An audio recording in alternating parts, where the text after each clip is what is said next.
unlimited treasure, including enlightenment. So you have all the powers over there. You have different powers, experiences, including enlightenment, which you can go choose and pick up.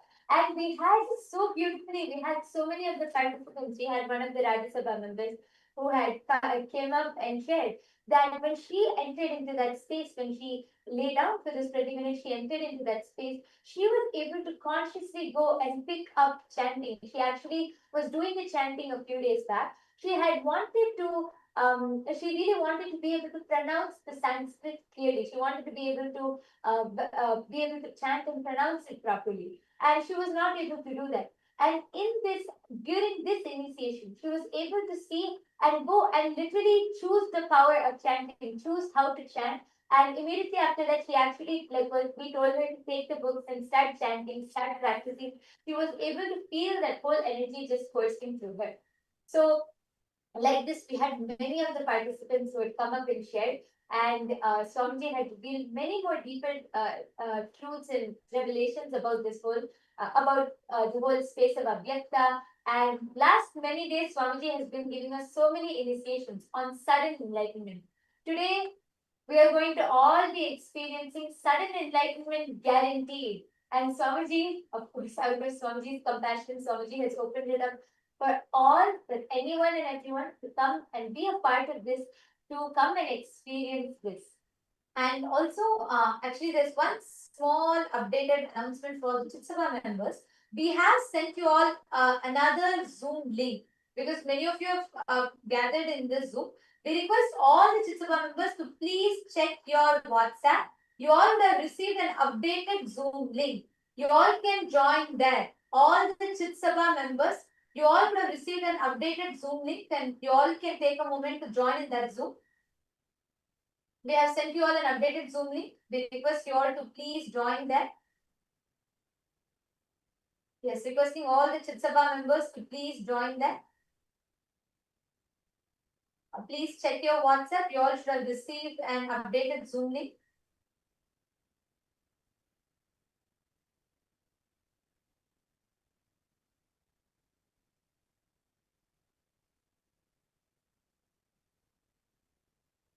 All the Chitsabha members, even the Chitsabha members, if you are Rajya Sabha member and the Chitsabha member, please join the Chitsabha Zoom.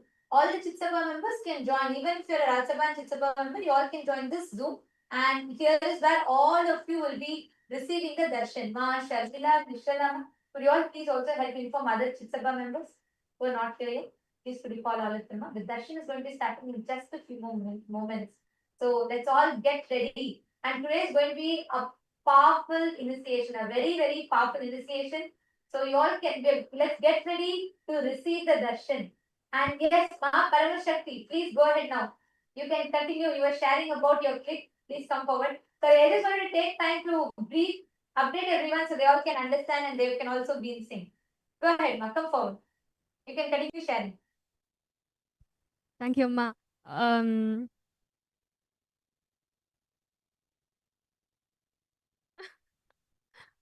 师父说，如果我们是从未显化到显化状态是很容易的。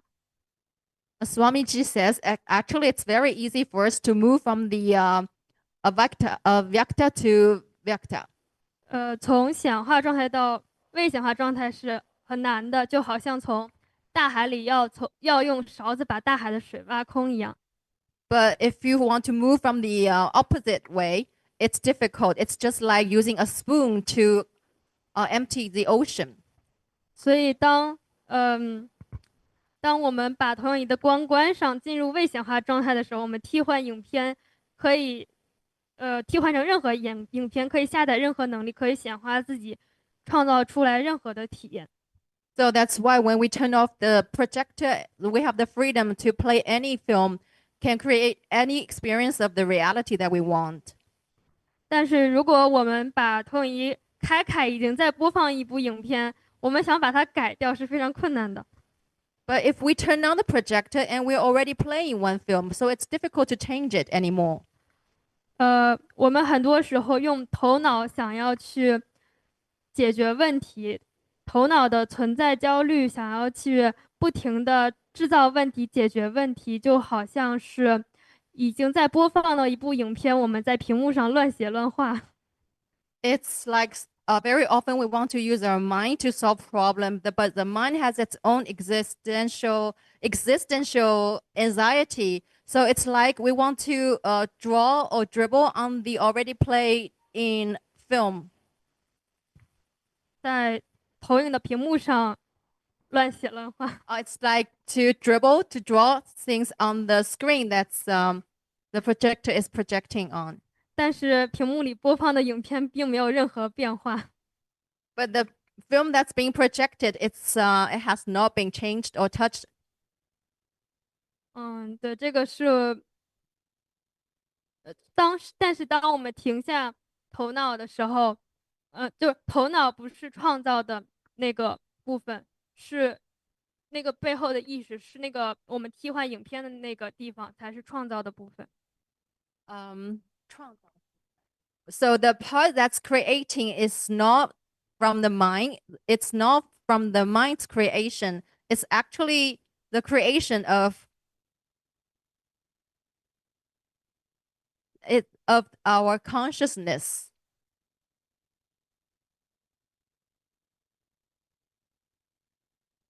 It's the part that can store the information.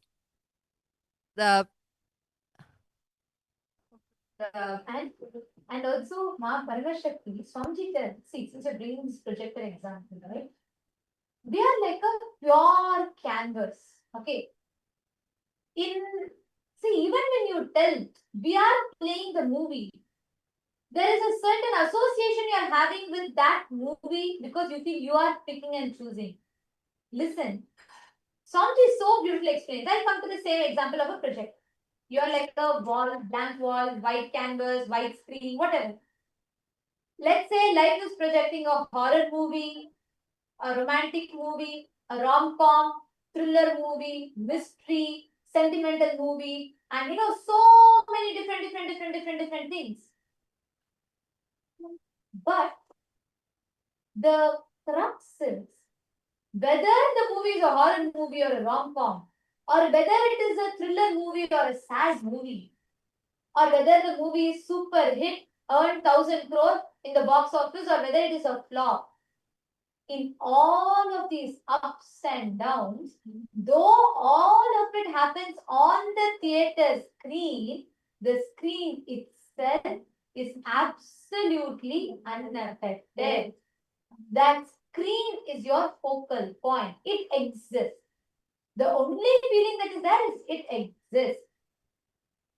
But the focal point that you have is absolutely untouched, undisturbed by all the tsunamis, earthquakes, whatnot that you create in the external world.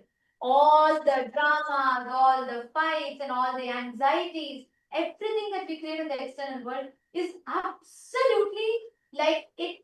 Our inner space is unscathed by any of it. It does not be influenced. It cannot be.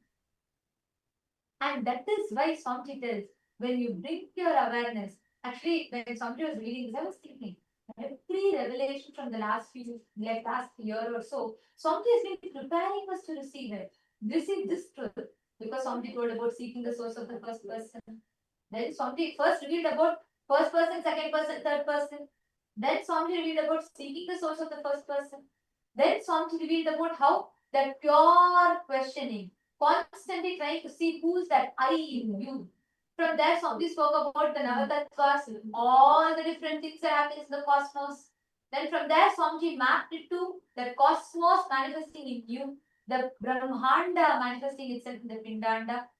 And from there, Swamiji led us all to this ultimate initiation, giving us the experience of how that I in us. That focal point is Paramashiva, eternal, pure, unchanging, sitting in its blissful state. So when you say the example of moving, Mama, even that, there is a certain association you're making. You're thinking the movie is being projected on us. No. Right now, your past, your present, your future, creation, destruction, sustenance, rejuvenation, pulling out of delusion, depression, all of it is happening now in you. Though all of this are happening, your original state as Paramashiva is absolutely untouched. You understand?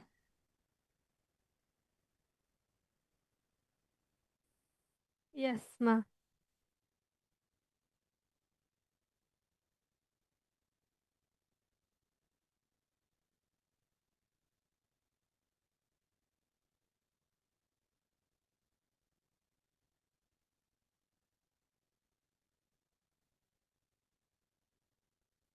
No sounds, ma.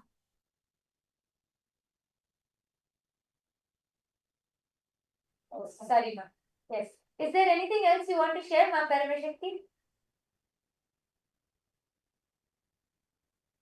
没有，暂时没有想分享，但是我还没有听太关于 Nada 和冰度的那个部分。 I don't have anything more to share, but I'm not very clear about the part that you explained on Nada and Bindu. Thank you for coming up, because by answering your question, even I got deeper clicks.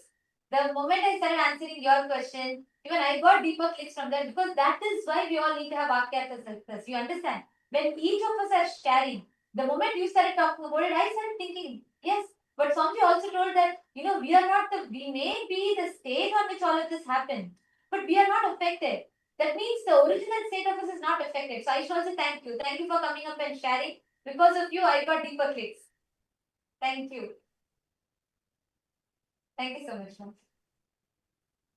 And I'm actually seeing a lot more from all the e-citizens that are logged in here with us. Wong Swanchi, and Ezekiel Aya, Ma Chandravidya, Ma Mugda, and Ma Chetna, and Ma Monica Singh. You all can post your questions, because I know for the first time when you're hearing this discussion from us, you may have a lot of questions raising in you. You can all post your questions here. Ma Cecilia, you should join the SJP's room. You should join the Chitsabha members room. And all the Chitsabha members, please rename yourself with Chitsabha member, your SJP IDs. Nityanandam, Ma Lata Hadley and Harish Hadley Aya. Nityanandam, Lata Ma, where is Harish Aya? Call Aya also. It's amazing to Swamiji has been giving. I'm so happy that you both joined the IDs.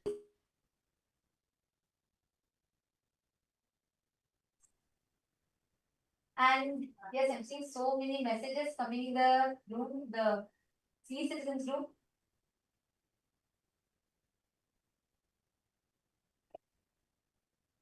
Each of you can post your click. Can all of you share your click? Can each of you share your clicks? The e-citizens, all the participants, viewers that are joining us, Mana Daisy and Monica. Because how do you all connect with when you listen to this? If you have any questions and doubts as well, you can post.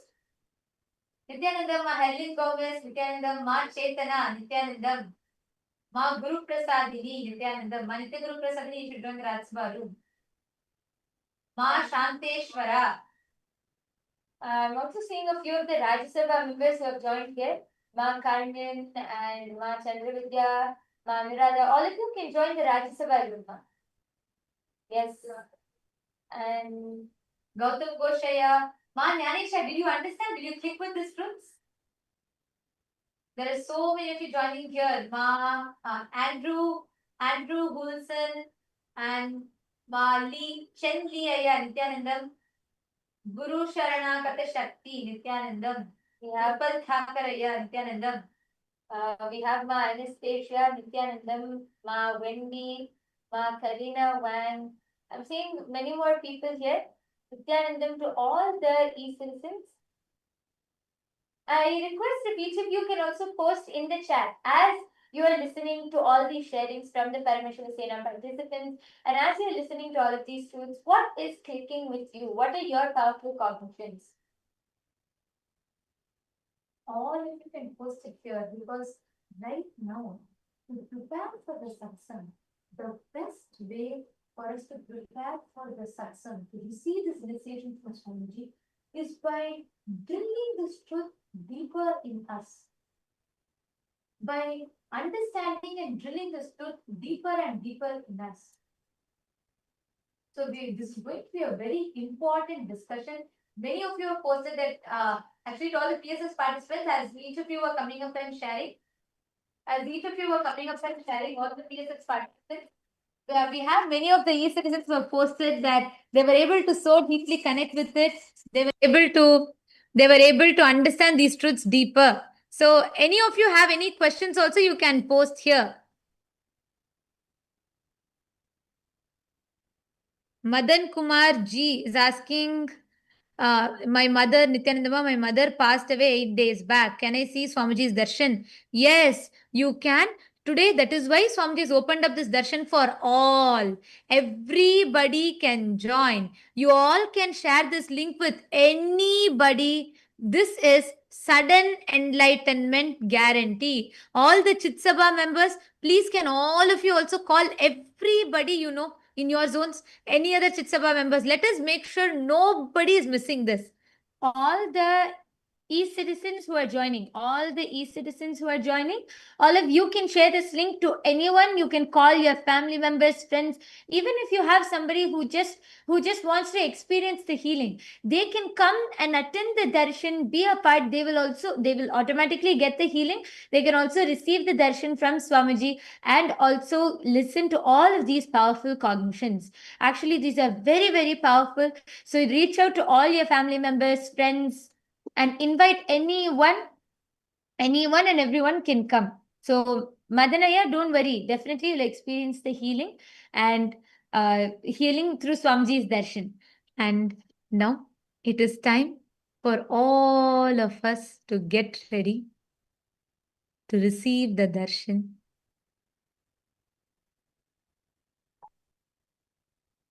Please sit straight.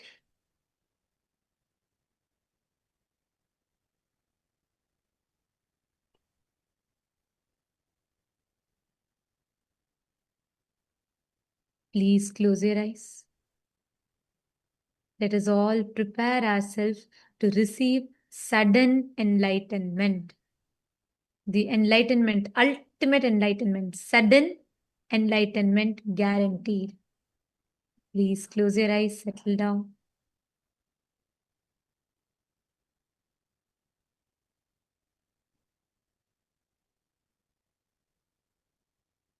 Sit with your head, neck, and spine in a straight line. Drop any restlessness, any thoughts, anything which comes to your mind.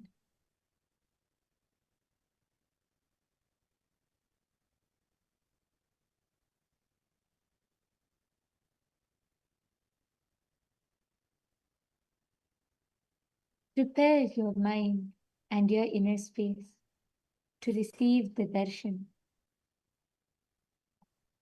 to receive sudden enlightenment. Please close your eyes. I request all the members, please make sure, just a few more announcements. Please, can I request everybody to be on camera? Anybody not on camera, we might have to be removing you all from the Zoom due to security reasons. So please be on camera at all times during the darshan. There is continuous Nayana Diksha happening and absolutely no form of video recording, no form of audio recording whatsoever. Any violation of the security protocols will be leaving us with no option but to remove you from the meeting. So please make sure all of you are continuously on camera throughout. Let us all enter into the meditation.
Enter into the deep vital space.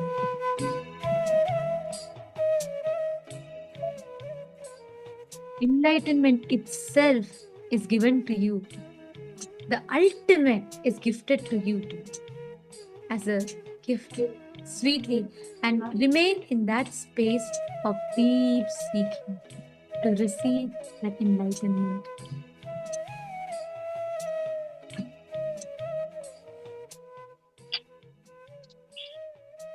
Continue to remain seated in this space.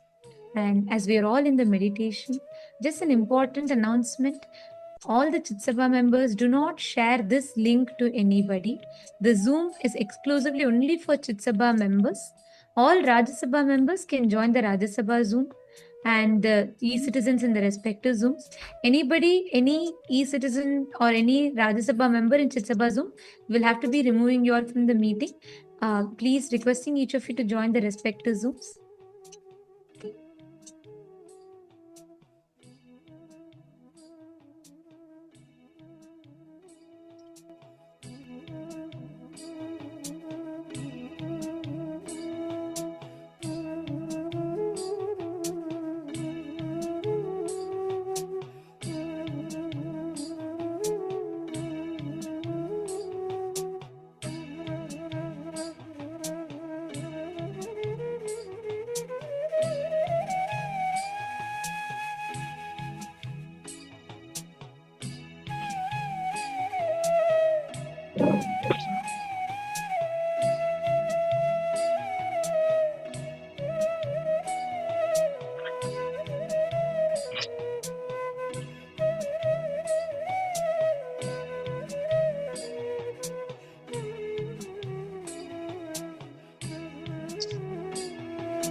Connecting with the divine with your eyes closed is meditation. Connecting with the divine with your eyes open is darshan. Come, let us all now move from meditation to darshan. Slowly, very slowly, please open your eyes.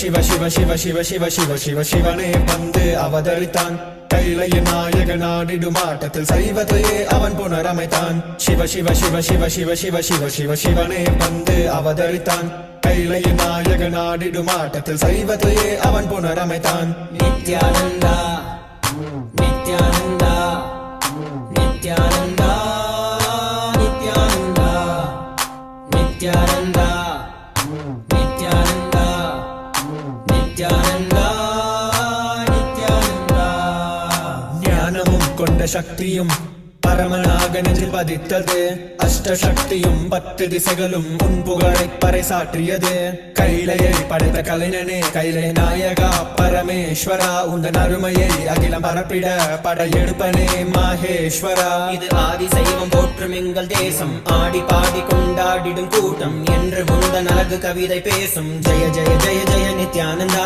Sivan அருளோட சக்திகள் வெளிப்படும் பைரவனின் காவலோட அகிலத்தை ஆண்டிடும் வீரன் அவன் வழி நடந்திட அவனோட வாழ்ந்திட வேண்டி வந்தேன் நானும் அவனோட சேன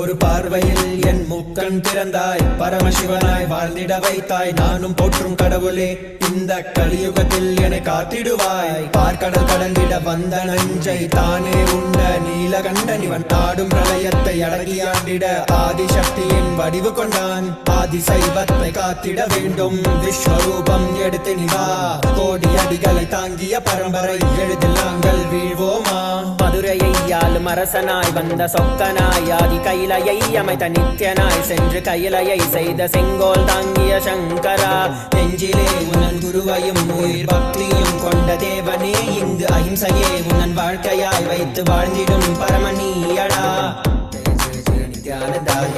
Jaya Jaya Jaya நித்யானந்தாய Jaya Jaya Jaya நித்யானந்தாய Jaya Jaya Jaya Nithyananda Jaya Jaya Jaya நித்யானந்தாய Jaya Jaya Jaya Nithyananda Jaya Jaya Jaya நித்யானந்தாய Jaya Jaya Jaya Nithyananda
I welcome you all with my love and blessings. All the Recording in progress. Paramashivam program 11 participants, all the Rajya Sabha members, all the Kailasa, all the e-citizens, Kailasa citizens from all over the world. I welcome all of you with my love and blessings.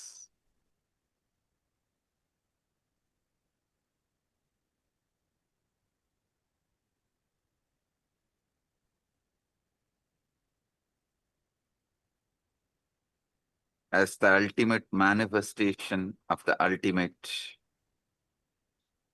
Paramashiva,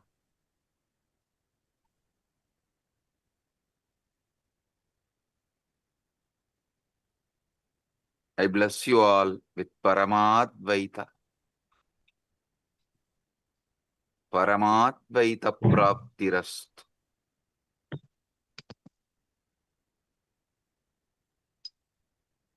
Now, what I am going to reveal is not just information or some philosophy. It's a straight truth and initiation. Listen. It's a truth and initiation. Whatever I'm revealing now is not some metaphysical truths, metaphysical ideas, philosophy. It is straight initiation and truth.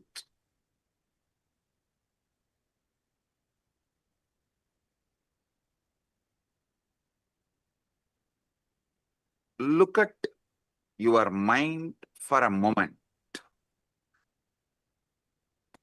That peculiar stream of thoughts flowing through your awareness right now.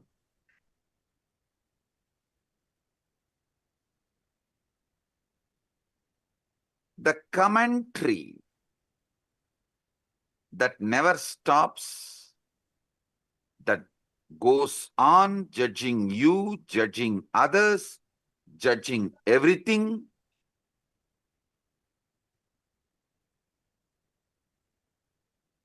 Every words you hear and process inside you, even these words, when you are listening, immediately you start judging. Have you ever paused to wonder who is exactly talking all this in your head? Listen.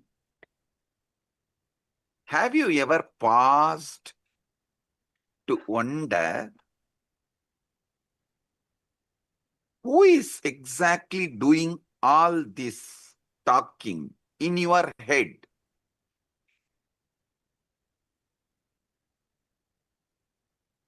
Almost every one of us pass our entire lives listening to this internal monologue without ever questioning its source.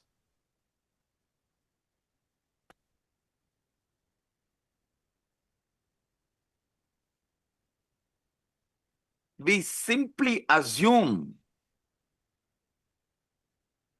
that is me thinking and carry on.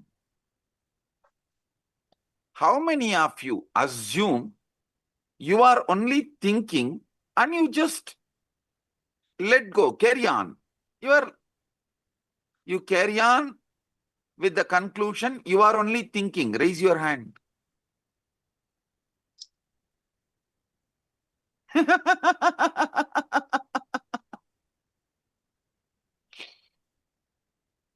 Come on. Is it really you? Are you creating these thoughts? Or are they simply arising in you like clouds swarming in the sky? Come on.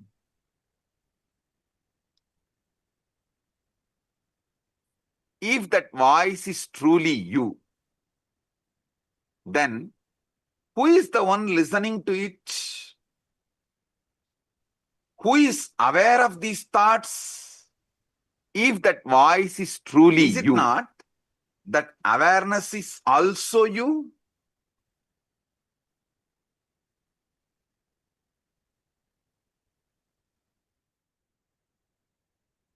How can the speaker and listener seemingly existing in the same mind points to something quite extraordinary?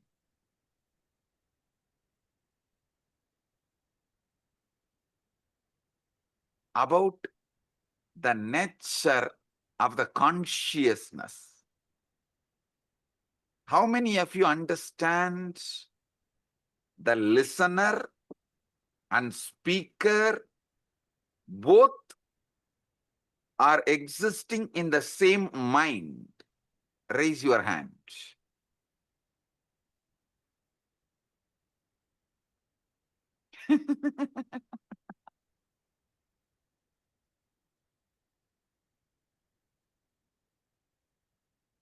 Now,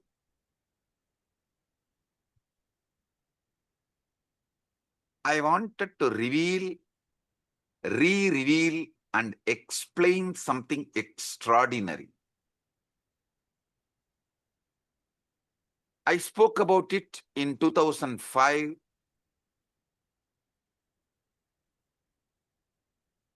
The Guaranteed Enlightenment Satsang on Ashtavakra Gita in Bangalore. Now I'm going to reveal it in a different level, I should say, as an ultimate level.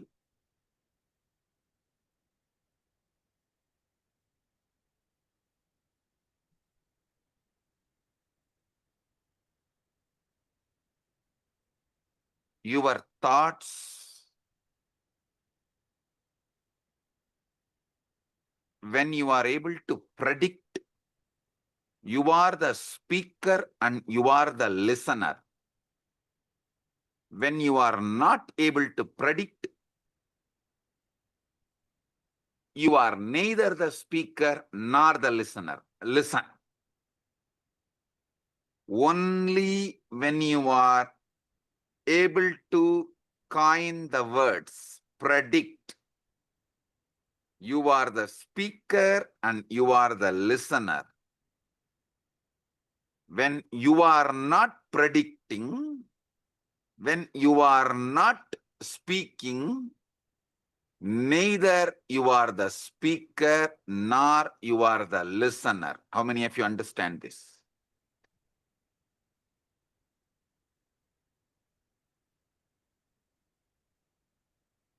You can't answer and take it for granted. You are only thinking. No.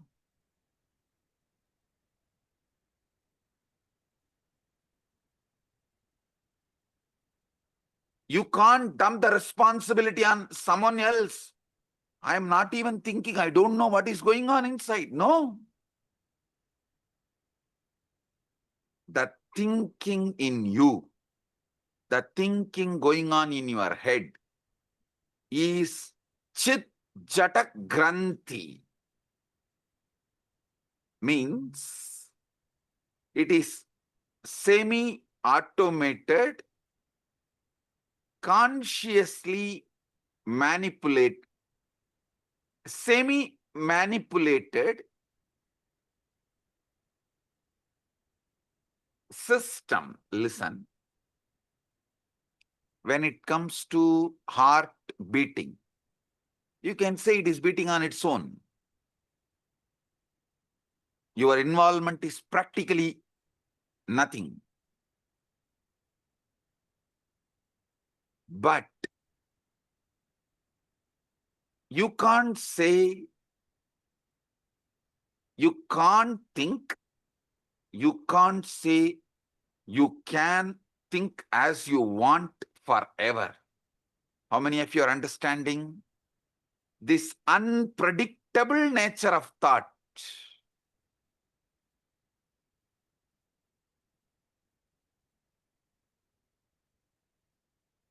As you are listening to these truths, there is a voice in your head that is following along. Perhaps it is repeating what I am saying. Perhaps it is commenting on it.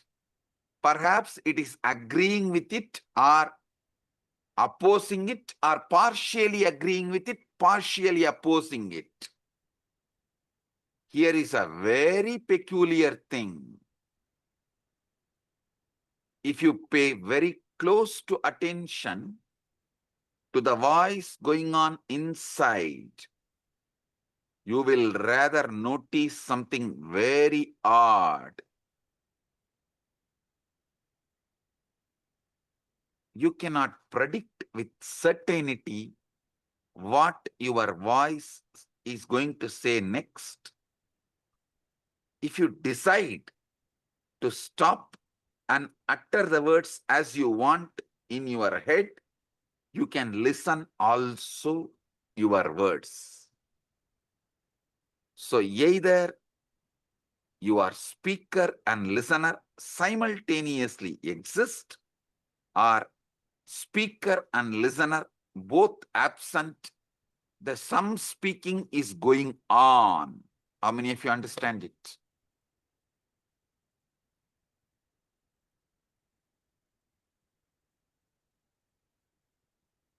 Owning up to all the words which goes on in auto mode is what I call guilt. Not owning up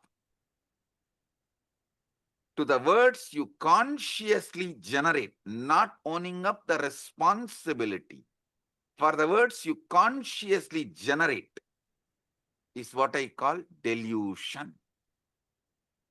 Listen. Owning up to the words which automatically goes on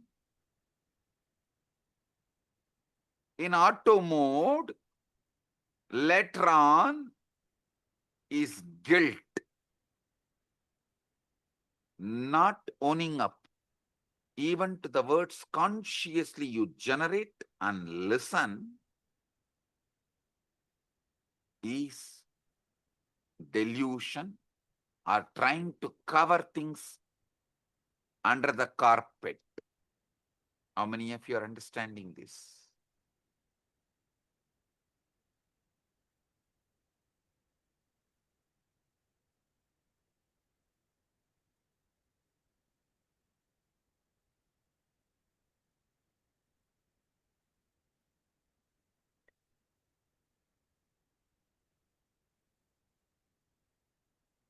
You cannot predict with certainty what this voice is going to, what your inner voice is going to say next.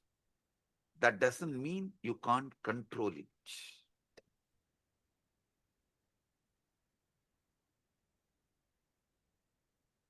How many of you are seeing? This is like a car, you can put it in autopilot and you can also drive. At some point you drive, at some point you put it in autopilot mode.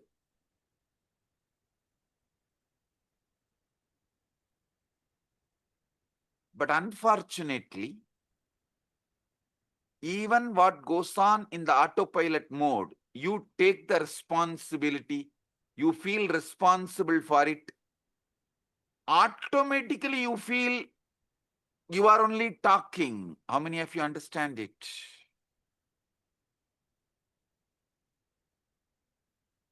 This is utterly superfluous. Listen.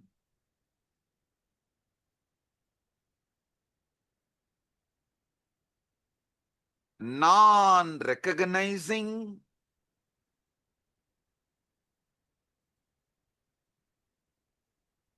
this autopilot mode, non-recognizing this autopilot mode thinking, but trying to own up after the whole thinking is done, is causing extreme confusions. You need to know what is going on inside you. The moment you know, you will become enlightened.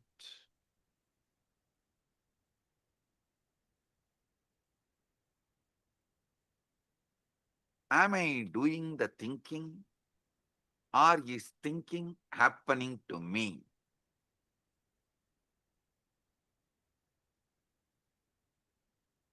At some time, you can do thinking, you are doing thinking. At some time, it is happening to you. How many of you understand this? Raise your hand.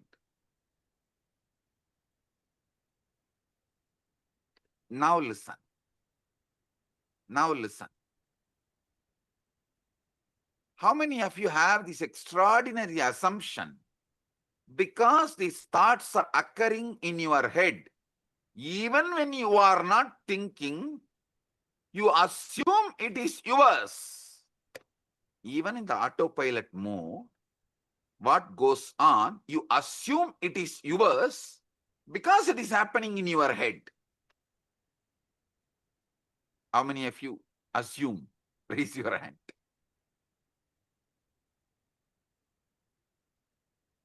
Yes. Drop the hands. Listen.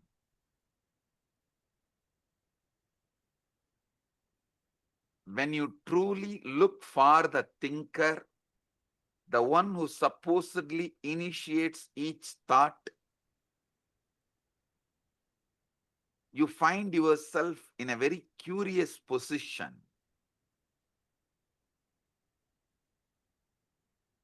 Weird position.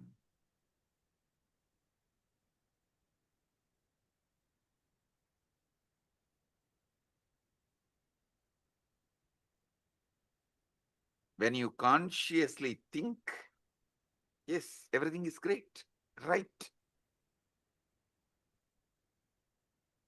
But when it is going on in auto mode and you try to find who is thinking, suddenly the auto mode stops. How many of you have discovered whenever you become aware and find out who is thinking, the auto mode stops? Great. Great.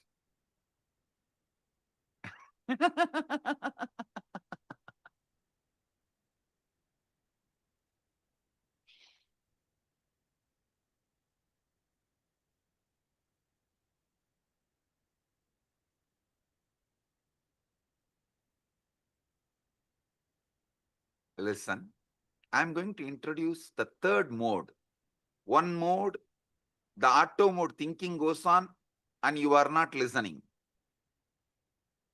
One mode, consciously you are thinking and you are listening. There is one mode, thought currents are not consciously done by you. You are not consciously thinking, but you are listening. That is in that high emotion, anger. Thoughts just come. They are forced on you. You are only the listener, but not thinker. How many of you have experienced this state? Raise your hand. Listen. Clarity about these three liberates you. Listen. When you are thinking and listening, you have a conscious sovereignty over thinking process.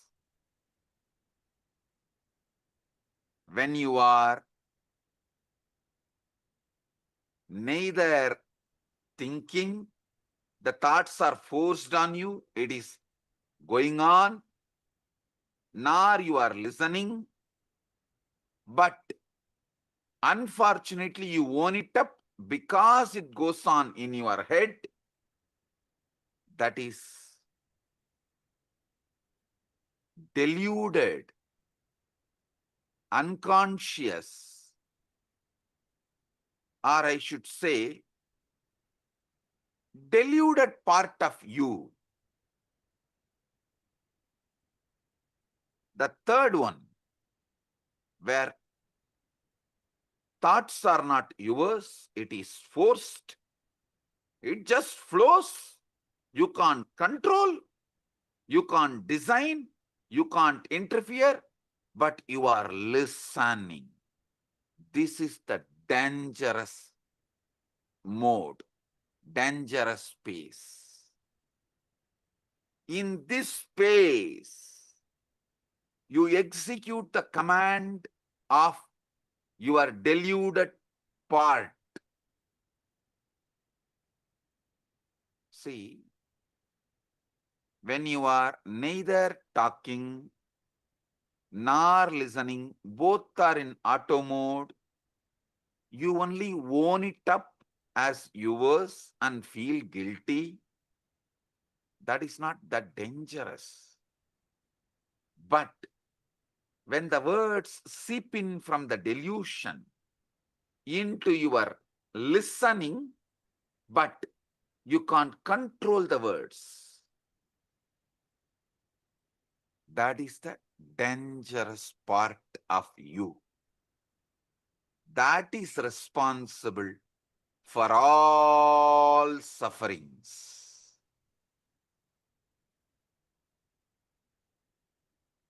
You may say, your brain is thinking.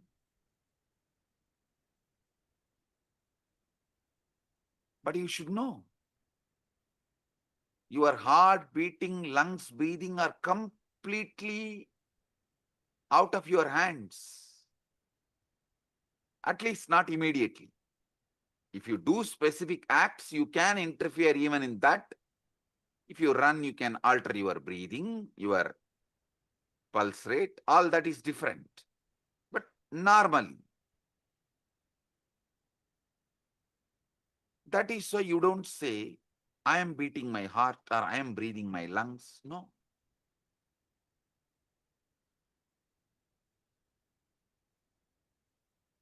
You know, these are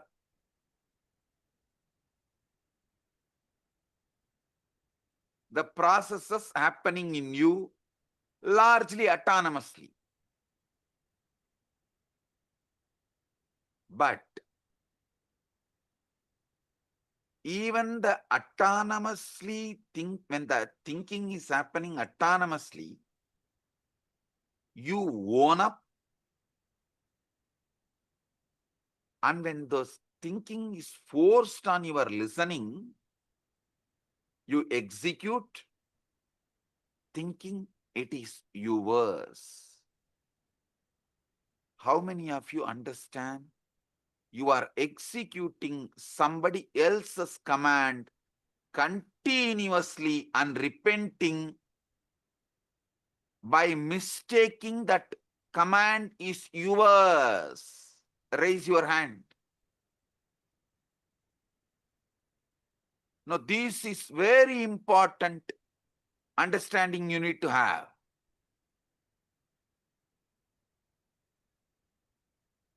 Listen to these three. Drop the hands, listen.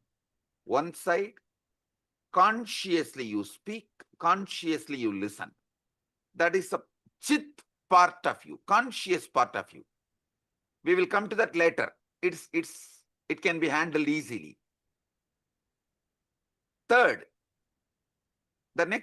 Second, the jata part. Neither thinking is you are aware of it, the thinking, nor you are listening to it. Thinker, listener, both are absent. It goes on autonomously.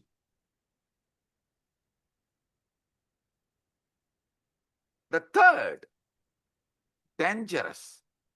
From that autonomous thinking zone, the thinking enters into your consciousness. Listening happens consciously, but thinking is not under your control. But you take that as your thinking and start executing. This is what is the third part, Chit Jata Granthi part. How many of you understand? This Chit Jata Granthi part is responsible for all mess in your life.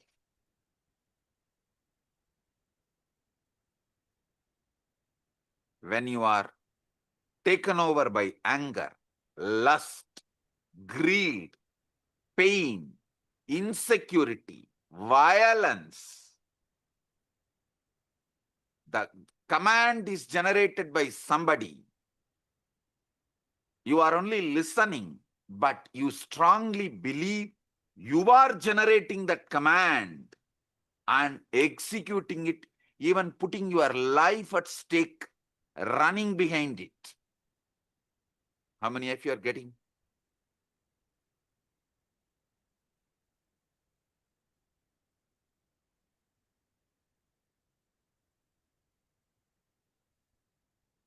Drop the hands. The inner voice, you are only able to listen, but does not have power over. Is not you, which you are not able to think. That is what I call ego.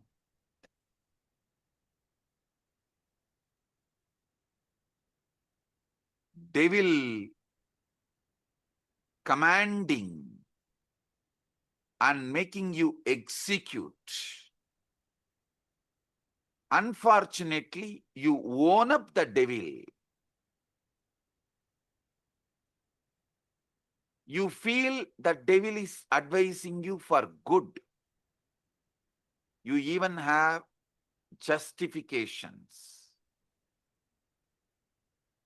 Knowing that voice has cheated you many times, you still have justification.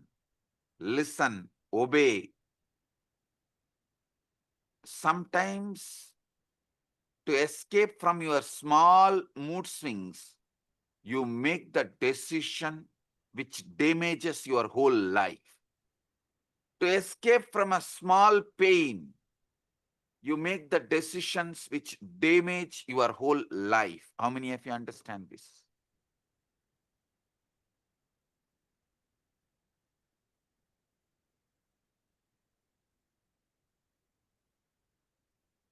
Relax.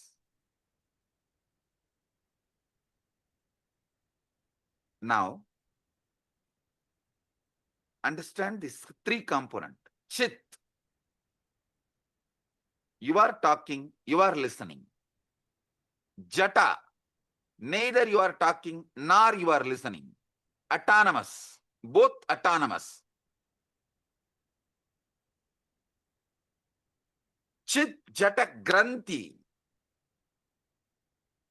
Talking is by somebody else. You can't control it. You can't even alter. You can't censor. You can't edit. You can't put a word extra. You can't reduce a word. It is like forced on you. You are only listening. Just because you are listening it, inside your head, the listener assumes you are the generator of that thinking.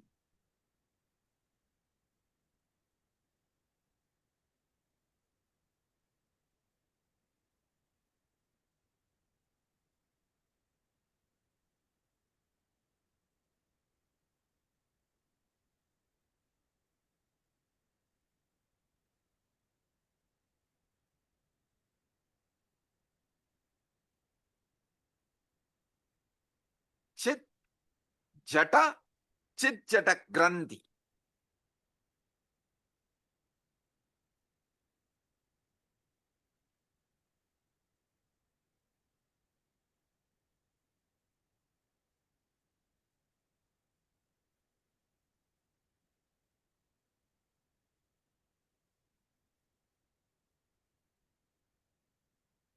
This Chit Jata Granthi, your ego, your delusion,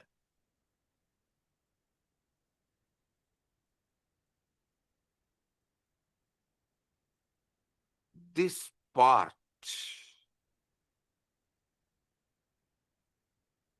becomes more and more dangerous, destructive, when you allow more of your life getting occupied by somebody generating the command you don't know, you don't have a control over, but just because you are listening, you are owning it up and feeling it is your command and executing. This component is responsible for all those criminals who are sitting in jails. Nobody is interested in going to jail. Nobody is interested in doing something wrong.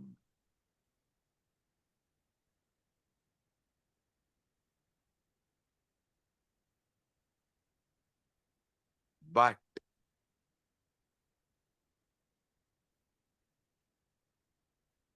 the command is generated by somebody, but because constantly you are listening, you own it up and get into the delusion.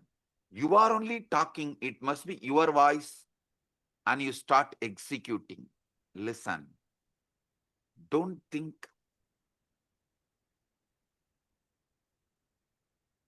This Chit Jata Granthi creates put someone only in the external prison. This is internal prison. All of you are also in a way, kind of a prison, which is just this chit jata granthi, and the decisions you made because of this chit jata granthi, the securities you built around you, which has become many times a prison, the life you built around you, which has become many times prison, many things you built around you, which has become many times prison, is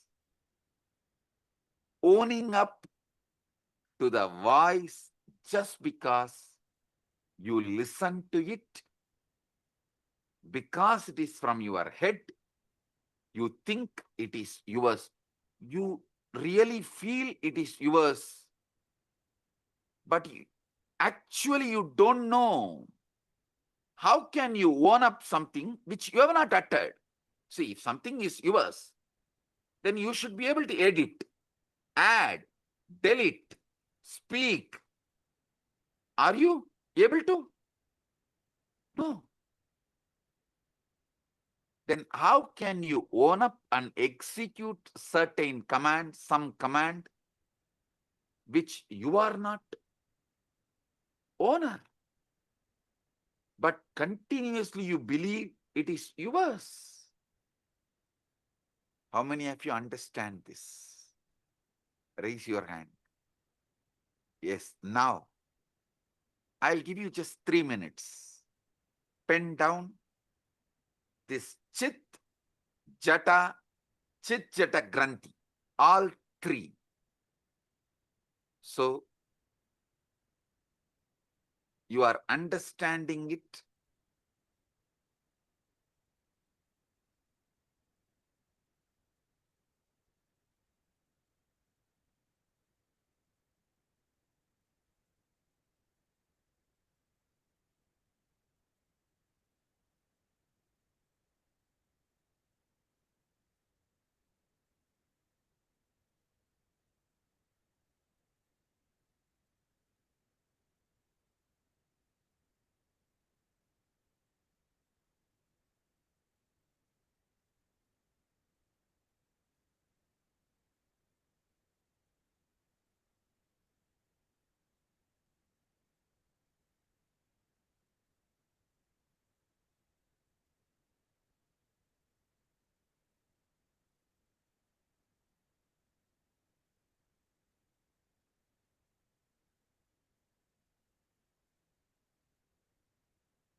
Just 3 minutes. Pen down. Because I am interested in you, understanding you. This knowledge will enlighten you. It will give you sudden enlightenment.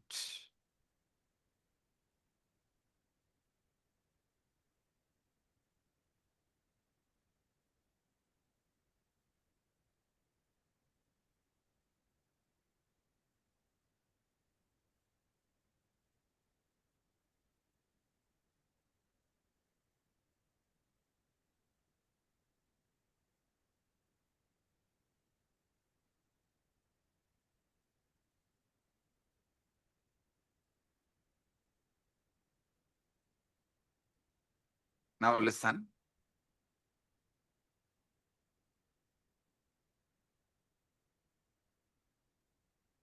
The chit part of you, the voice you can generate, you are listening. That part of you is called buddhi.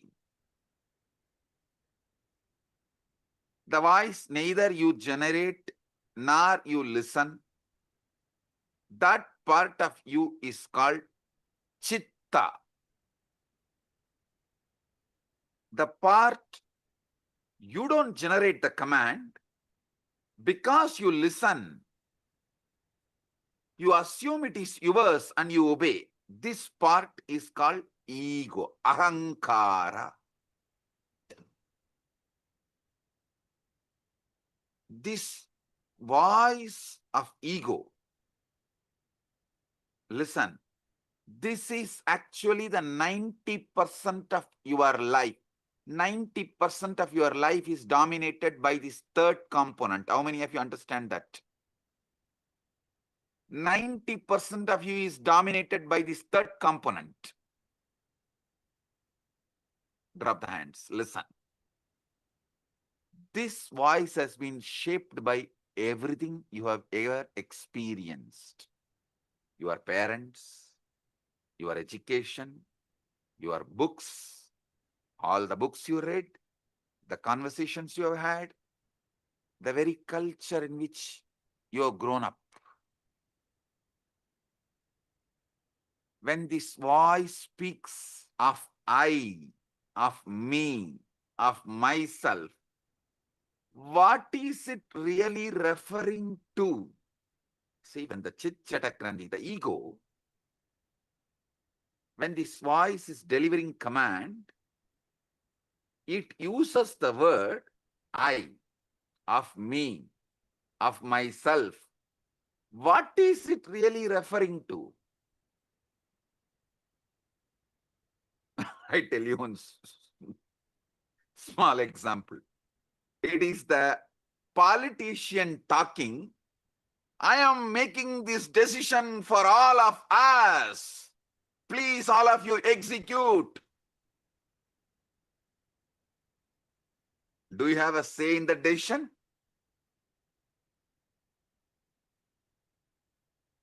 You just execute. And you are convinced you made the decision because you voted 4 years before or 5 years before.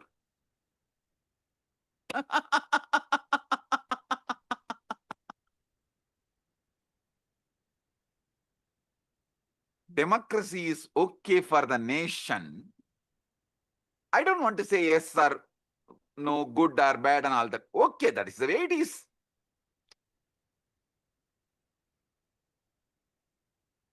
But blind way of living is not right for yourself.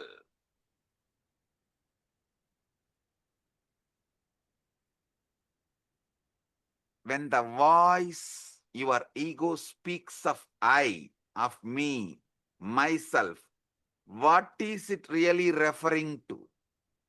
Is it referring to the true you or merely a character it has been rehearsing all your life?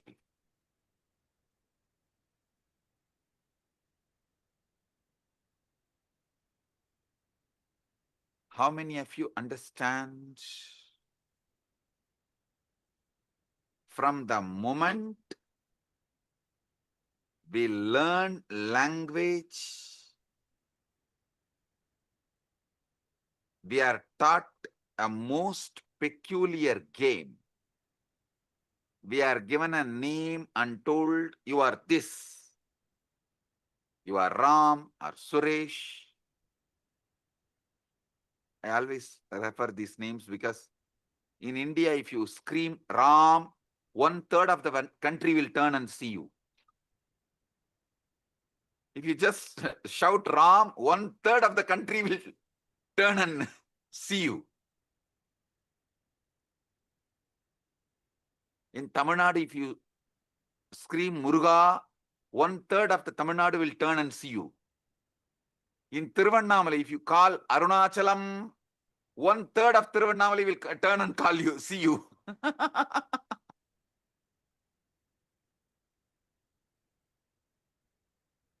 In Tiruvarur, if you call Tyagaraja, 1/3 of Tiruvarur will turn and see you.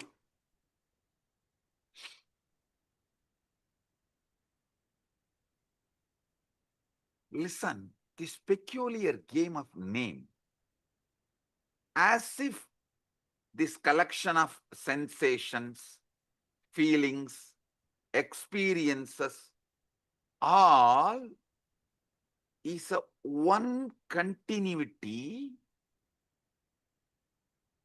you get deluded by that one word called your name.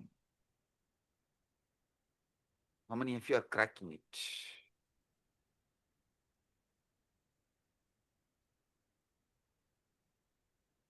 Because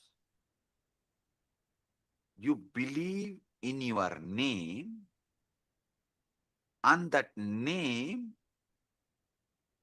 gives you the false idea of continuity, and because you believe in that false continuity, all that goes on inside you, you own it up and go to the extreme of executing it, even sacrificing your life many times. Your joy, love,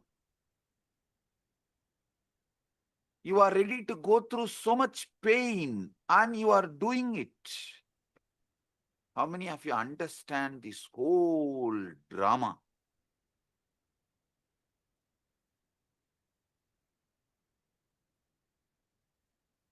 Gradually, through the years, you build up a story. I was born on such and such a date. These parents to these parents in this place. The voice in your head becomes the narrator of the story, constantly upgrading your biography, constantly telling you who you are. On and on it goes, weaving this fictional character. You take it as yourself. How many of you understand? This is the way the development of the ego, personality is done in you. I give you a few more minutes, 1 or 2 minutes, just jot down how your personality, ego is created. Pen down.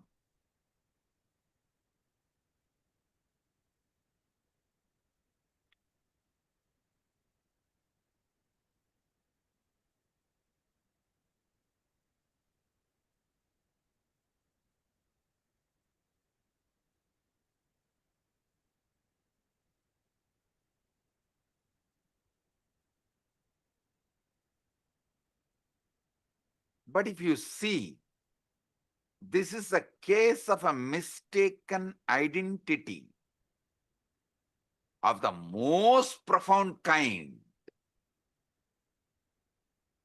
With how many of you this clicks? Oh God, this is really, really, really most profound mistaken identity.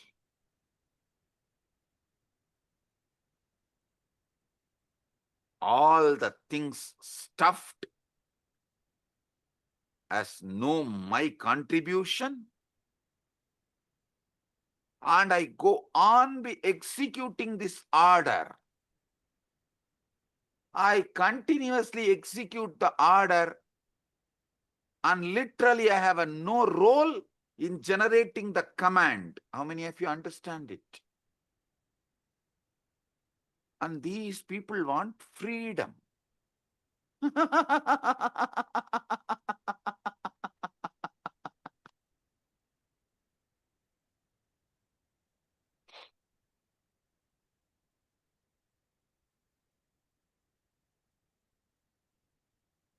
How many of you are right now seeing your ego is mistaken identity of the most profound kind?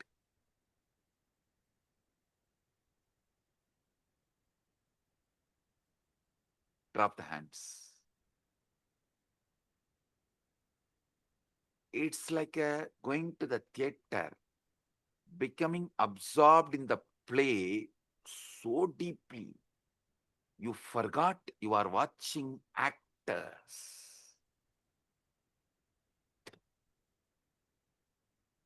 Actually, your case is worse than that because the play has been going on so long, your entire life, that you have utterly forgotten. It's a mistaken identity of the most profound kind is performing this whole thing.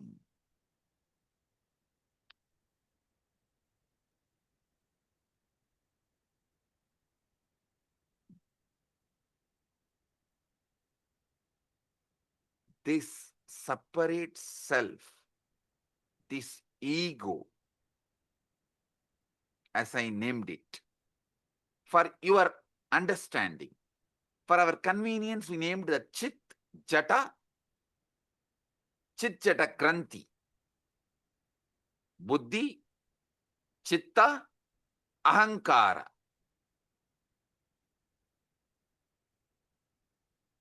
This separate self, this Ahamkara, ego,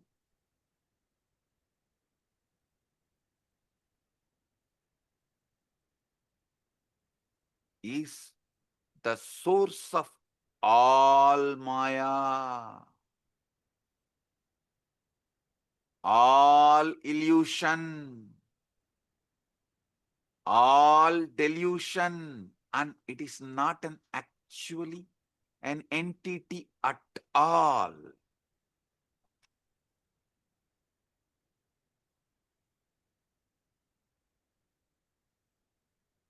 I enlightened all of you about your buddhi, your chitta, your ego, which is source of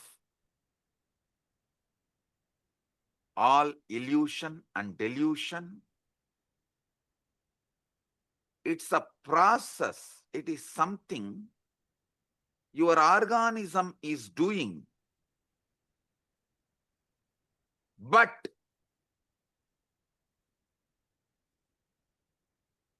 not something your organism is.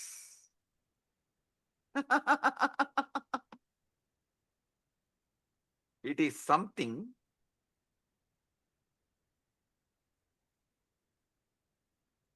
you believe your being is doing, but not what your being is.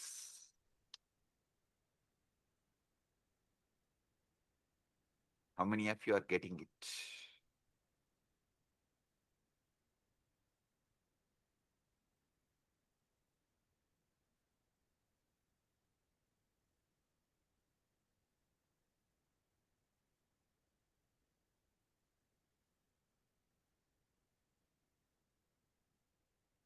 When you say, I think or I feel,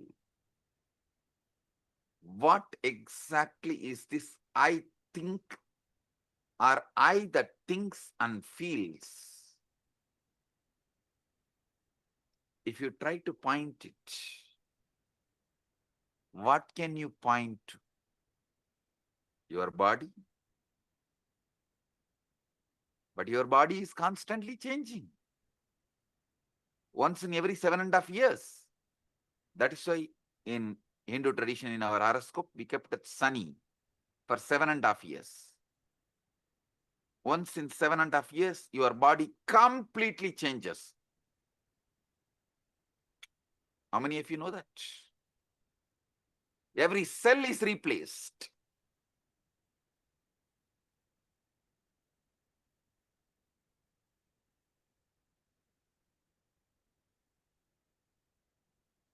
Your memories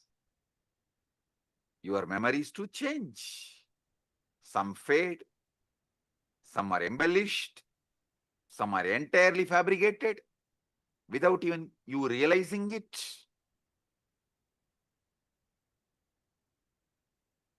Your memories change, your bodies change, your ideas about you change.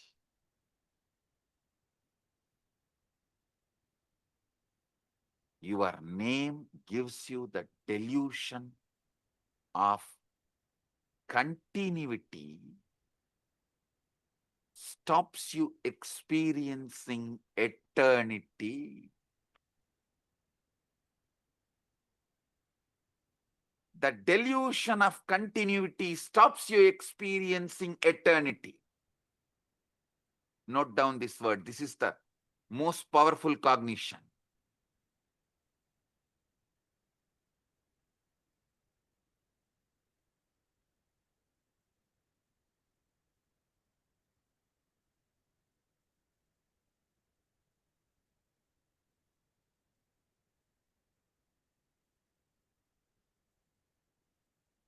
When you look for your true self, it's like you trying to catch your own shadow. The closer you get, the more it recedes.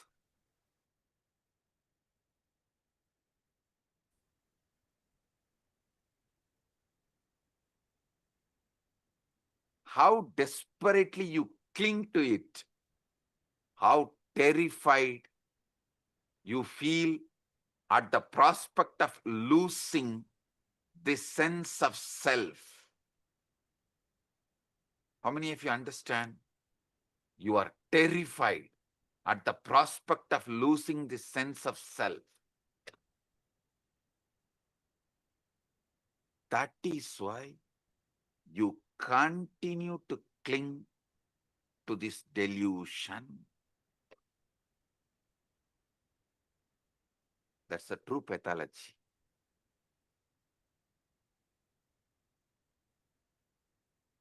See, the separate self is a useful social convention, like a money,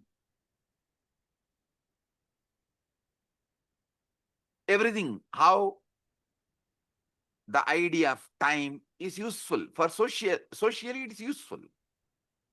Money is socially useful.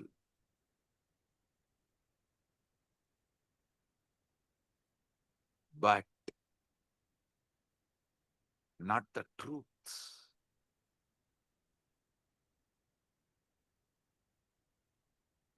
The separate self, ego, socially useful as social convention, like money, but not the truth. We all agree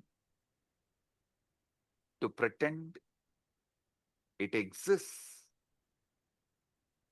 because it makes certain interactions possible. But the trouble begins when we mistake this convenience for the sake of the truth, as a truth. See, the real trouble begins when we mistake the convention for reality as the truth.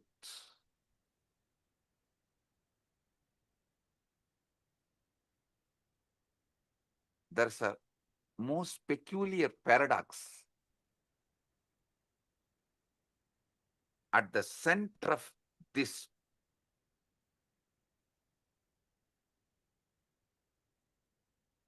seeking the truth. Listen, I am actually decoding that 4 Mahavakya of Upanishads for all of you. Naham deham, koham soham. Later on I'll explain. This is the Mahavakya I am decoding step by step for all of you. The most peculiar paradox at the heart of this seeking the truth, when you attempt to observe the voice in your head, to watch your own thoughts as they raise. Who exactly is doing the watching? It seems there is an observer standing apart from the thoughts, doesn't it? Tell me. It seems like observer is standing. That is why you are able to seek, watch.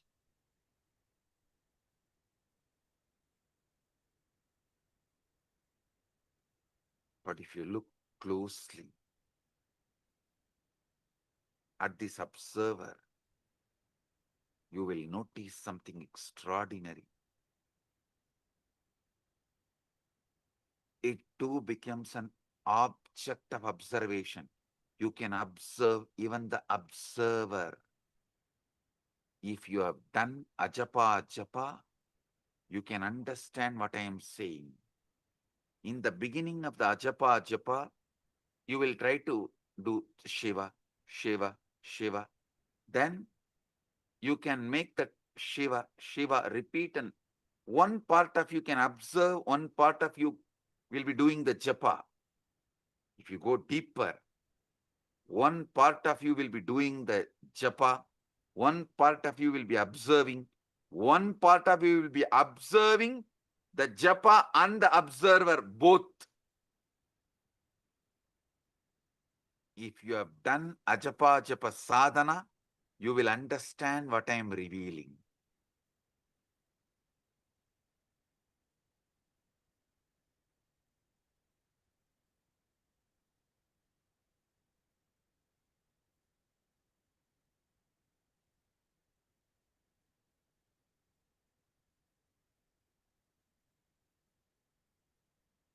Even the observer becomes an object of observation.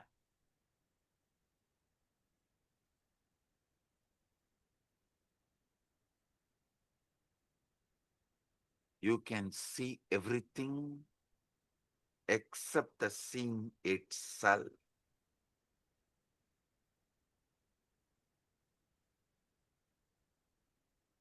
In Upanishads, we have a beautiful verse. Sarva Sakshi Bhutam. Gita again. This word, Sarva Sakshi Bhutam.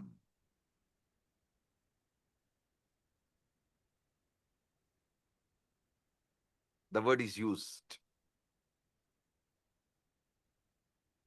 Sakshi.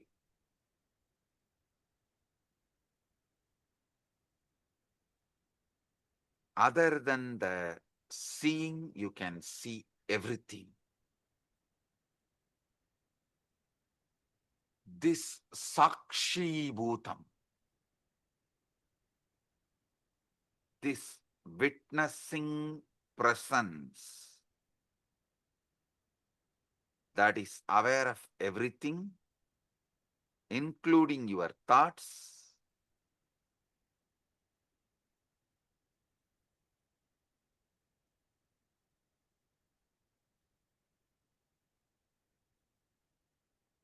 the pure subject which can never become an object. How many of you understand this truth?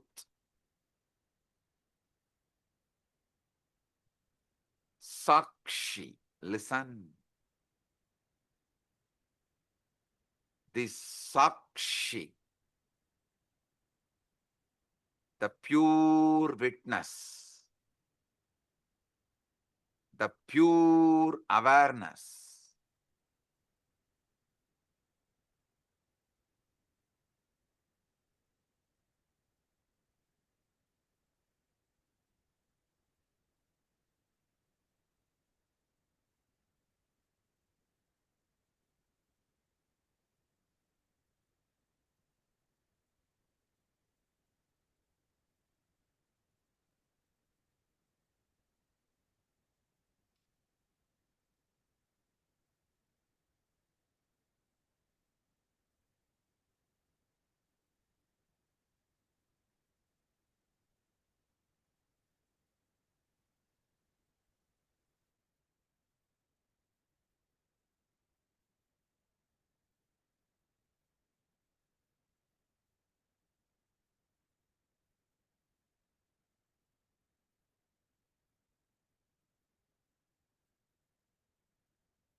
2002 in the United States of America, the United Ancient Nations is an intergovernmental organization currently made up of 160 plus members and indigenous nations. The UAN and its work are guided by the purposes and principles contained in its founding charter. The UAN is a manifestation of the profound connection amongst indigenous peoples across the world, including African, Andean, American, European, Caribbean, Oceanic, and Asian regions, rooted in shared wisdom, sustainable practices, and deep reverence for the earth. The United Ancient Nations serves as an international cultural and diplomatic organization focused on uniting indigenous cultures globally.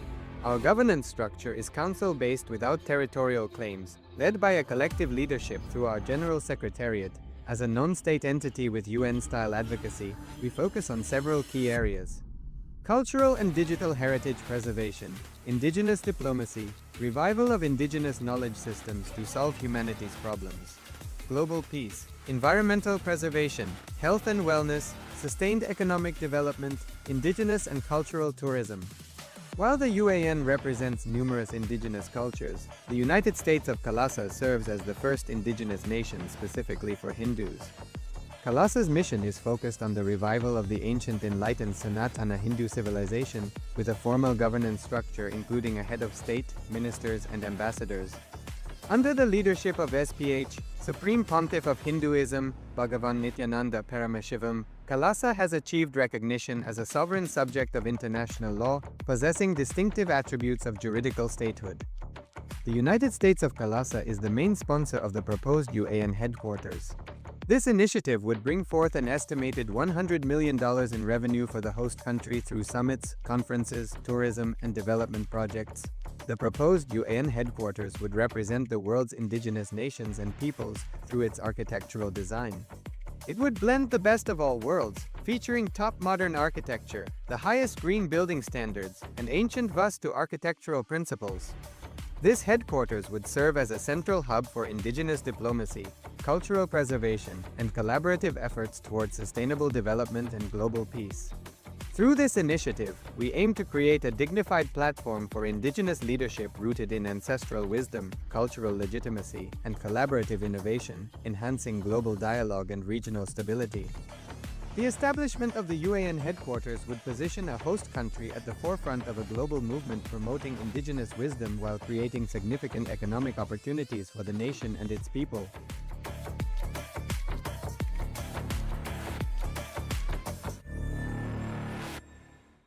Across the turquoise waters of the Caribbean, a historic movement is Giving rising. a few minutes so all of you can type out your understanding. So each of you can type out what you have understood. And I remember Samjay saying about this Deham, Naham, Koham, Soham. Samjay tell in a satsang in 2022 about how just understanding this, that going to the sea, questioning who is that I? Who is the source of all the thinking? Yes, Divya has posted, I can only not observe the seeing itself. Exactly. And everything else, all the things that there is. Like such profound way, Swamiji deciphered how our human mind works, and he just so clearly put it out to us. When Swamiji was telling this, it was like, our mind always we think is such a chaos. So we cannot declutter it to see what exactly, dissect it to see this is a part, this is how it is, this is how it is. But so powerfully, in such simple language, Swamiji put it out very clearly for us. Right? Can I request all the viewers, all the Rajya Sabha members, Chit Sabha members, and the e-citizens, can I request all of you to take a moment to type it out? Because Swamiji revealed the three important components: the Chit, the Buddhi, and the Jata, the Chitta, and Chit Jata Granthi, Ahankara, ego. Such profound definition of Ahankara, every word. To give this, I can't even summarize the satsang, or I can't even give a gist, because every word Swamiji revealed is so powerful and so profound. And I'm still cognizing, understanding, and trying to wrap my head around it, because in such simple words, Swamiji revealed one of the most amazing science, or one of the most peculiar questions that we all carry in our inner space. Ma Shivaike Surupani has posted, Swamiji mentioned a word in Upanishads, Sakshi Bhutam, this witnessing presence that is aware of everything, including your thoughts. Pure subject which can never become an object. Actually, Ma, see, not just becoming observant of your thoughts. Swamiji revealed something deeper. We already have a component, like right now, if you choose to, you can observe your thoughts. But what Swamiji is saying is that Sakshi Bhutam is that pure witness, observing even the observer who's observing your thoughts. That is a lot more deeper, you understand? Ma Shivaike Sarupini. Because Swamiji revealed like so beautifully, right? There is, right now, if we close our eyes, we know the part of us that's thinking, we can observe the thoughts. Like right now, I can observe what is running in me. But Swamiji revealed that Sakshi Bhutam is that pure witness being able to observe even the observer that is observing the thoughts. Means if you go a little deeper, not just you're able to observe the thoughts, you'll suddenly start observing that there's a part of you observing the thoughts. There is an observer observing your thoughts. Sri Divya has posted, what a clear and simple organization of the truth we are experiencing and being subject to. Absolutely, yes. Today, this satsang, I was so deeply able to connect to it, like so clearly, because the chaos that happens in our head, we just cannot understand it. Like Samji told, even when it is happening in Jata, like we assume the responsibility for it. Like it is though both the speaking, the thinking and the listening is happening in autopilot mode. But we assume the responsibility for it and we feel guilty about it. That is also not okay, but one level it's okay. But beyond that, when this leaks into the listener, means the thinking happens in the autopilot mode. From that autopilot mode, it leaks into your listening and we start executing it. We start acting upon it, making decisions upon it. That ahankara, that was so profound. Like the way Swamiji dissected all the three, the Chit, the Jata, and the Chit Jata Granthi. And also Swamiji told one powerful cognition from the whole satsang. What is that? Who can, all of you can post. Swamiji said, this is the most important truth. This is the powerful cognition. Can you all type it out?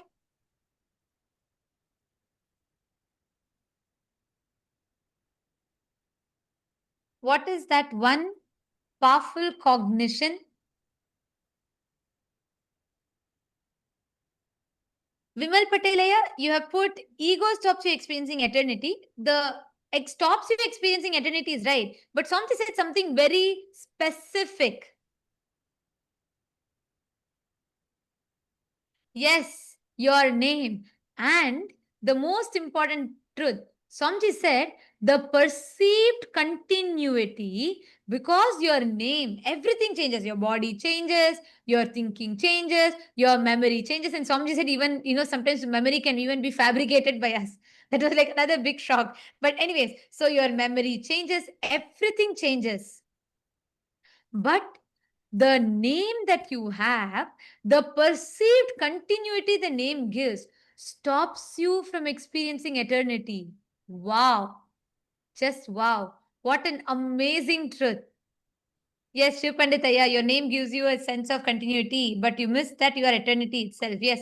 And not just it, it stops us from experiencing the eternity because it gives us a sense of perceived continuity. It stops us from experiencing eternity.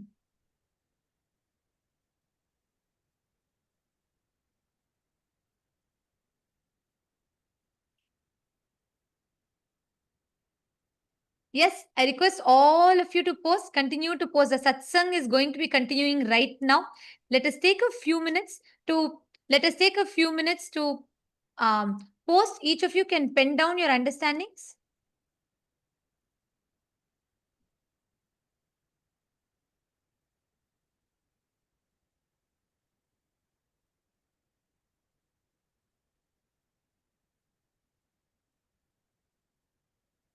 I'm seeing so many of you have posted, so many of you are posting your clicks.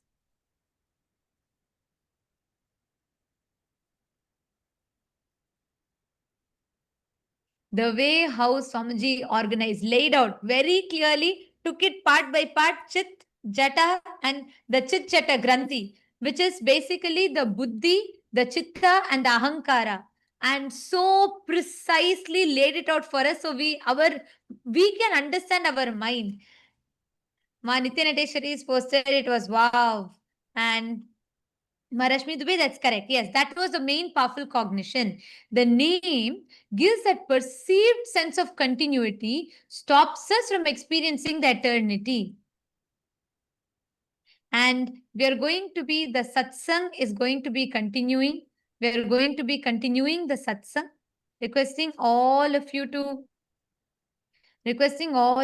to please remain seated. Let us type it out. Let us type out the understandings. In just a few more moments, the satsang is going to be continuing. The powerful truths that Swamiji is revealing.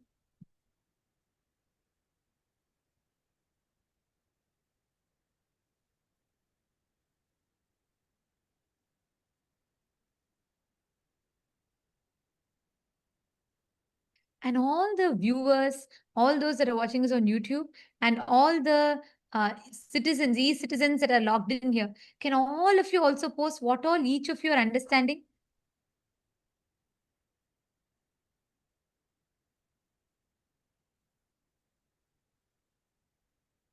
Ram R has posted, my biggest click is voice is a body process. It's not an I. So the same voice every day is not I continuous. Actually, yeah, see, Swamiji told, right? That voice, if you try to find the source, who's creating these ideas? What is the source of that autopilot thinking in us, that ahankara?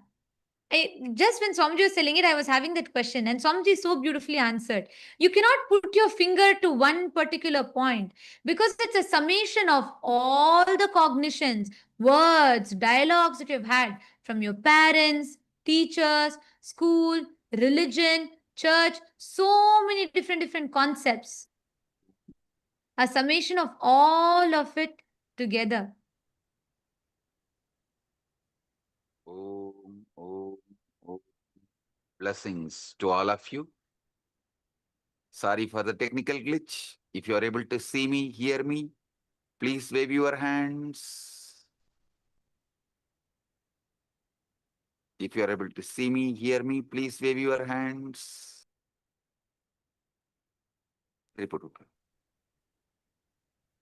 Om, om, om. Om, om, om. Listen. Yes. We have been conditioned to believe. Listen. I was explaining about Sarvadi Sakshi Bhutam.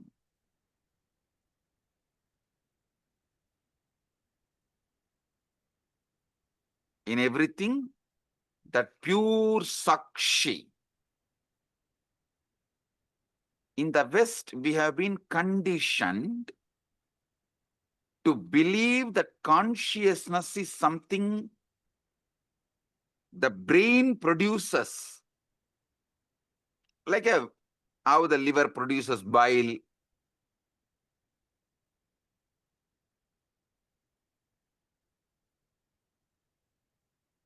As if it is an epiphenomenon, the side effect of neural activity. How many of you understand this is not a complete, perfect, or truthful understanding?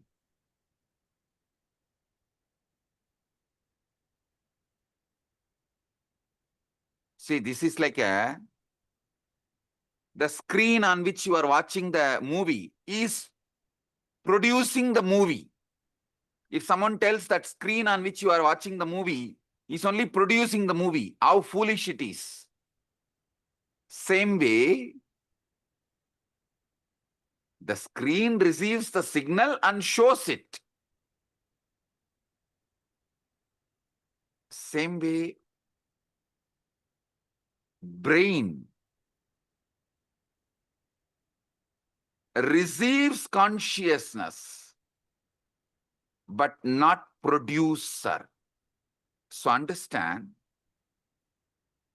this Sakshi, Sarvadi Sakshi Bhutam, is consciousness that is not produced by brain. Listen.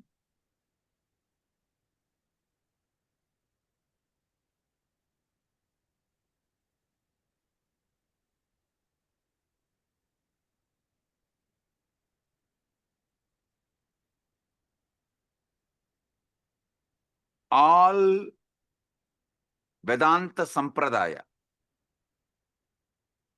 Advaita, Dvaita, Visishtadvaita, Shankara Advaita, all of you should know, the classical Advaita is different from Shankara's Advaita.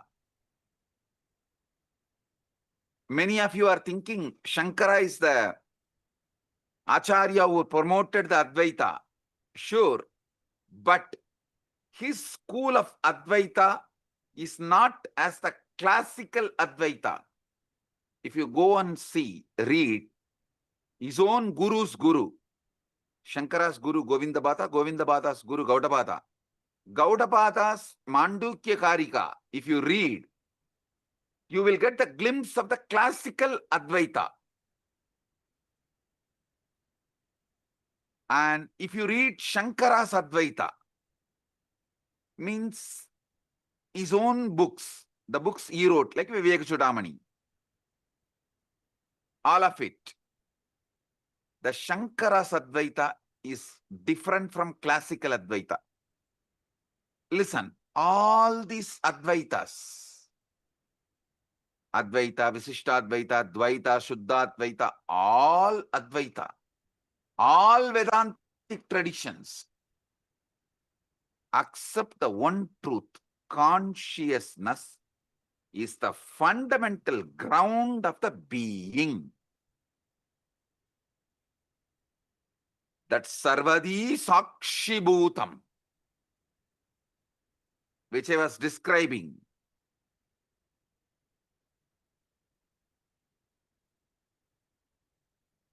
is the consciousness which is ground of all being.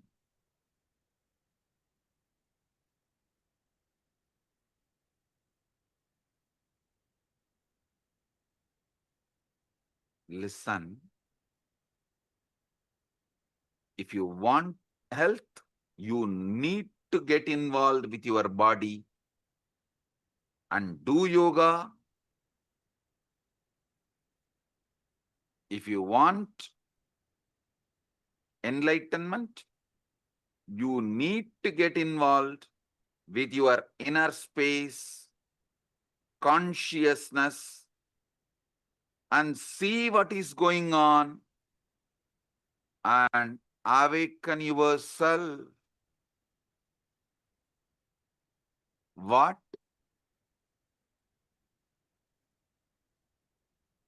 The Upanishads calls as Brahman or Paramashiva, Parandama.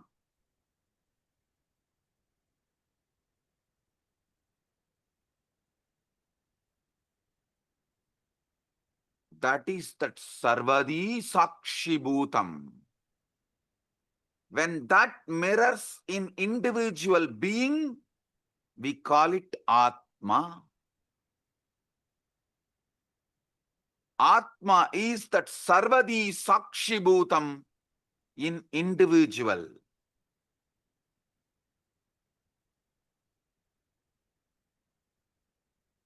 Consciousness without commentary is what I call Sarvadi Sakshi Bhutam.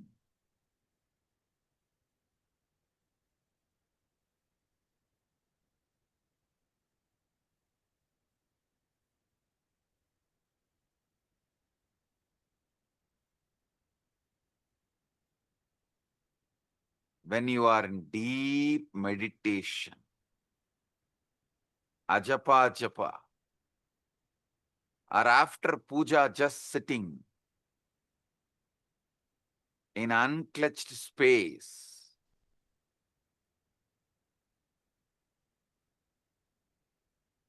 in that pure silence, sarvadi sakshibhutam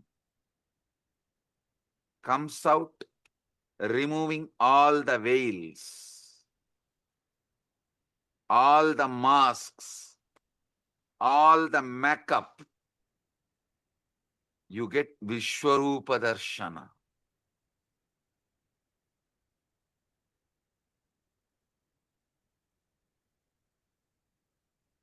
You become vivid, real. The commentary inside you stops. But that Sarvadi Sakshibhuta remains. How many of you experienced it at least once? Raise your hand. During initiation or unclutching.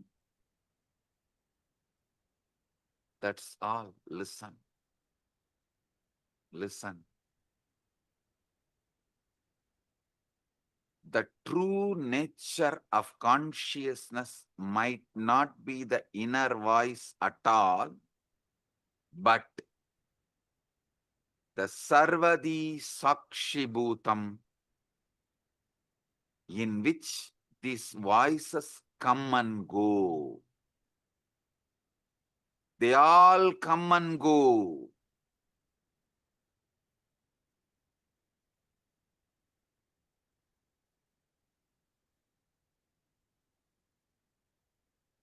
That Sarvadi Sakshibhutam is not the thoughts, but knowing of the thoughts.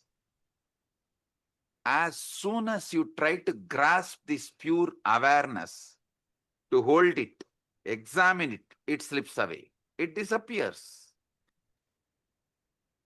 Like you try to hold the river in your hand, in your palms, it disappears. It slips away. The very act of trying to observe it turns it into an object which it can never be. So you can only be. The observer who observes the observer.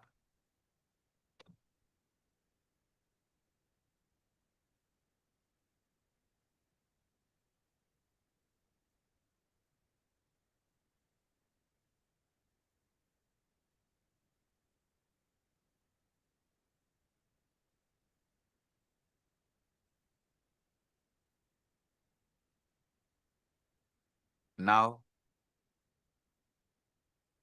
I'll initiate all of you into this Nirvikalpa Samadhi, sudden enlightenment, guaranteed. Sit. If you have Atmalinga, take the Atmalinga and keep it on your Anandagandha. If you don't have Atmalinga, just sit. Close your eyes. See who is thinking, who is listening to thinking, who is observing the thinking and listening, who is observing the observer. Sit.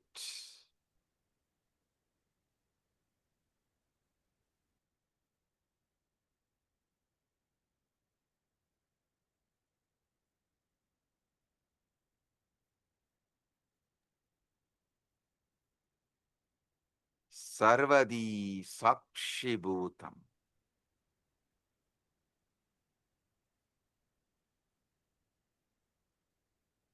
Everyone here experience the pure consciousness. Sakshi. Nirvikalpa samadhi praptiras. Sarvadi sakshibhutam.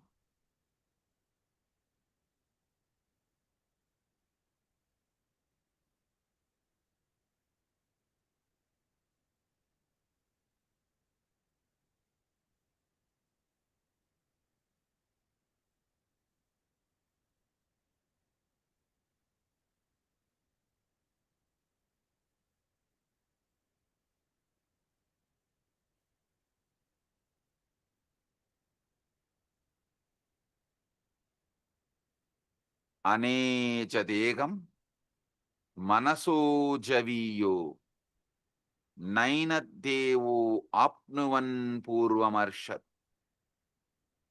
tattavadoda jnanatyeti tishtattasmin nabo madarishvadatat.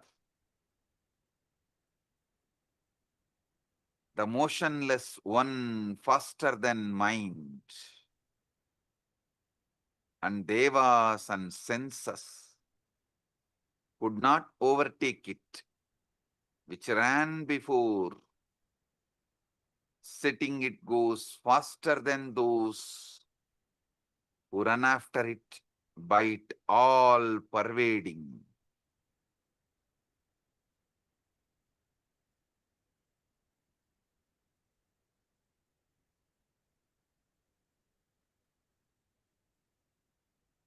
This is the all pervading,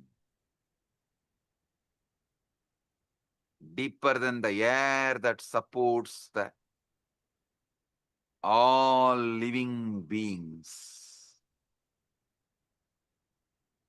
Nirvikalpa samadhi praptiras.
Tattvamasi.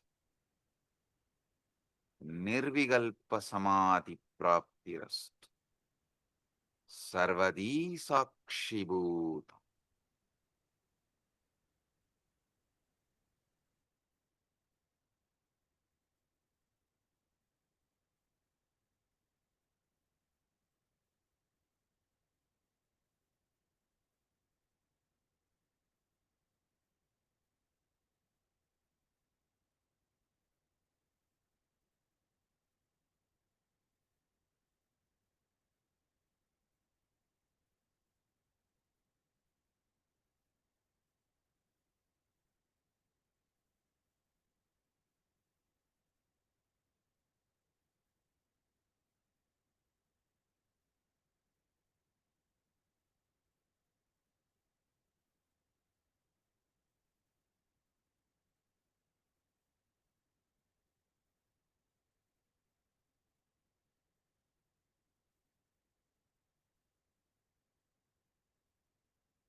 Om. I bless you all with Nirvikalpa Samadhi, Paramadvaita.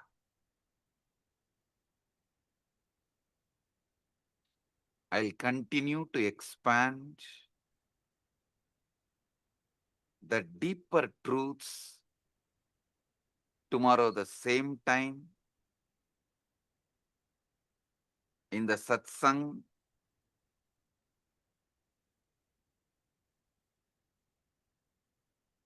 Again tomorrow same time, 7 o'clock, 7 p.m. EST. We'll have enlightenment guaranteed initiation sessions. All of you are welcome to experience deeper truths. I'll explain how the Chit and Jata can be used, manipulated for your sudden enlightenment. With this, I bless you all. Paramadvaita Praptirastu.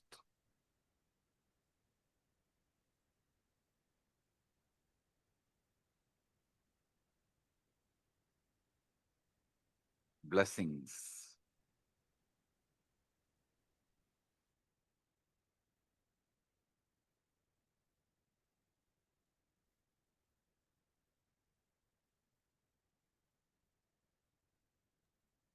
Let us all bow down, offering our gratitude to Swamiji.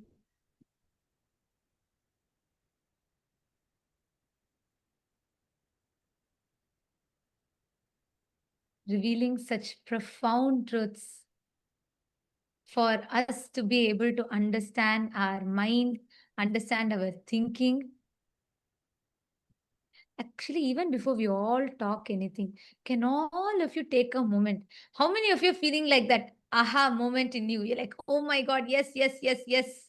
And for the first time, I was able to understand what this Chit Chata Granthi is so deeply engraved into the inner space, like so powerfully Swamiji has revealed every truth.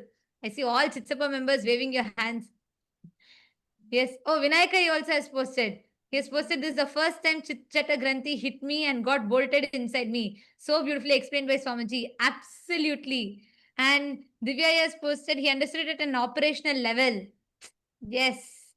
Who can understand, like when would we ever be able to cognize how Swamiji so beautifully mapped the Chit Jata and the Chit Jata Granthi, how Swamiji mapped so precisely, enabling us to understand. Like today, I felt Swamiji took our minds out, very neatly laid it out for us, and dissected part by part, and made us see, understand it. Whether when Swamiji told about how the Buddhi, Chitta, and Ahankara functions, ego, like always, our idea of ego is so different.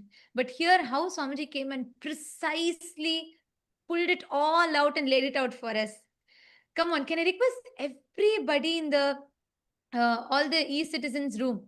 Can all of you please take a moment and type out? What did you all click with? Can I request every one of you to please type out?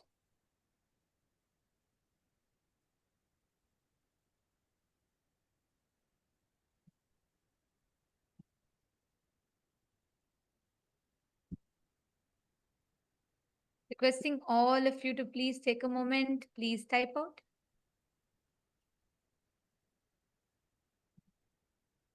And if you actually have a notebook, you should maintain a notebook where you can write it down. Because when you're feeling this, oh my God, yes, yes, yes, yes moment in you, and when you write it down, it so deeply gets engraved into your system. You don't even need to look at something else to remember it. Like every word of today's satsang is so profound. From the very beginning, how Swamiji revealed about the thinking process in us, what we think, the autopilot mode. We think, we assume responsibility even when our mind, when our thinking happens. The listener and the thinking, both are happening in autopilot mode. But we assume the responsibility for it and we experience guilt. We repent about it. We experience guilt. And like Swami said, even that is okay. It's not that it's not right, it's okay. But the most dangerous is the third thing, ahankara, the chit jata granthi, where this leaks, this autopilot mode leaks and seeps into your listening, and it starts generating the command and you start executing it. Ma Divyananda has posted, I have earlier attended the Chit Jata Granthi initiation from Swamiji. Today it was next level altogether. So clearly explained by Bhagavan, so deep and understanding. It is so clear now. Absolutely, yes, ma. And the way that's what even Vinayakaya and many others have posted. Because Swamiji has always conducted this Chit Jata Granthi Bhedana initiations and processes, and Swamiji is very deeply revealed it to us. And I also remember in one satsang, Swamiji will say that Chit, the consciousness, the closest matter to consciousness, Jata, is our DNA. The closest matter to our consciousness is DNA. And Swamiji was telling how that is programmed by the sounds we continuously generate. Today I understood. There's a whole satsang about it. I remember this so well because Swamiji explains how the Chit, the consciousness, the closest matter to consciousness is Jata, DNA. And this is coiled together around with the sounds that we generate in us. Swamiji said all the words. That's why Swamiji said what you listen to, what you cherish is so important. Today, when Swamiji revealed about this whole autopilot mode thing, I understood to what level this sounds impacts us, influences us, because our DNA and consciousness is tied together with these sounds. So it was so profound the way Swamiji revealed it today.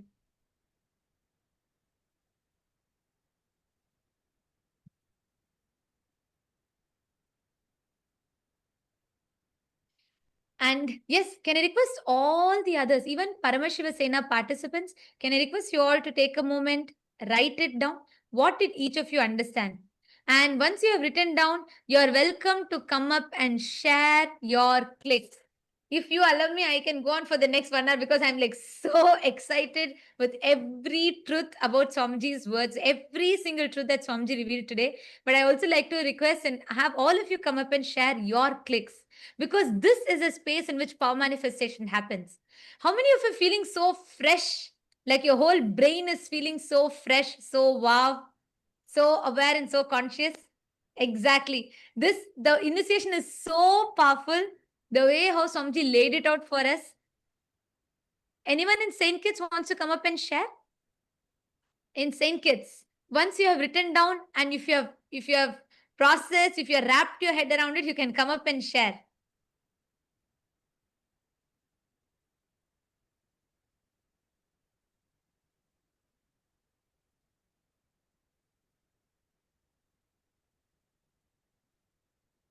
Yes, I am seeing so many messages here.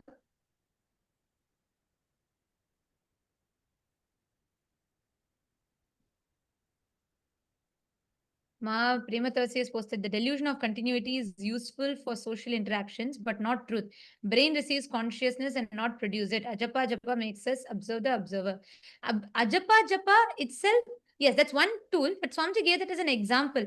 See, that Sarvadi Sakshi Bhutam, that pure witness. And today when Swamiji told, Swamiji explained in that pure witness, that Sarvadi Sakshi Bhutam only, all the things happens, your identity, thoughts, everything is getting created in that pure consciousness, but that is not producing it.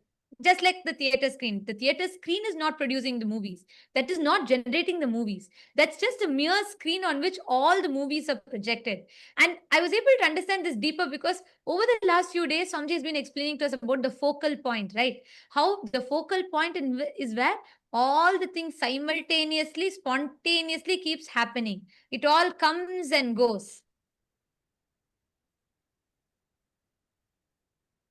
Fabio Aya, Ishana Fabio Aya has posted, the way thoughts work has struck me, and knowing that there is a name and that pure awareness is pure observer that removes the makeup. So it gives me an awareness of meditation and the effects it has on the thought process. Gratitude. It came at the right time. Yes, exactly. Thank you, Aya. Thank you for sharing. Ishana Fabio, Aya. Ma Rashmi Dubey has posted, for the past few months, Swamiji has been revealing these understandings to us, one after another, as pure downloads. We had no idea where they were coming from, yet they kept flowering inside us. We kept contemplating, and today, when Swamiji spoke the same truths, it was a direct confirmation, everything we had already been contemplating. So thankful to Bhagavan.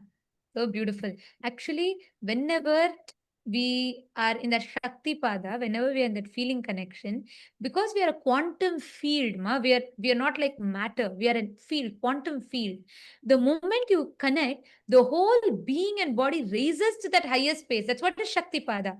And in that Shakti Pada, you are able to receive from Swamiji with 10 times more intensity. I don't even think 10 times is it's there's like, it is just instantly you will be able to receive these experiences from Swamiji. That's what you have shared. Yes, my Isabel has posted, who's thinking, who's listening, and who's seeking. Sarvadhi Sakshi Bhutam. The beautiful explanation, Ma Jalandhara Sita has posted, the beautiful explanation of Sarvadhi Sakshi Bhutam. We chanted, but knowing what it truly means, the depth Swamiji explained, wow. Consciousness without commentary, that pure awareness, pure witness. Yes. For me, the best example was Ajapa Japama. When Swamiji said, like, that is so true, we chant. And when we are continuously chanting, like for example, whenever we manifest powers, or whenever you do the Ajapa Japa of Mahavakya, we chant. And I have observed that, there's a part of me that is observing. But for the first time I recognize, that means there is another part of me that's observing my own observer. There is a part of us that's deep inside, pure Sakshi, witness, observing the observer. Yes. That is so beautiful.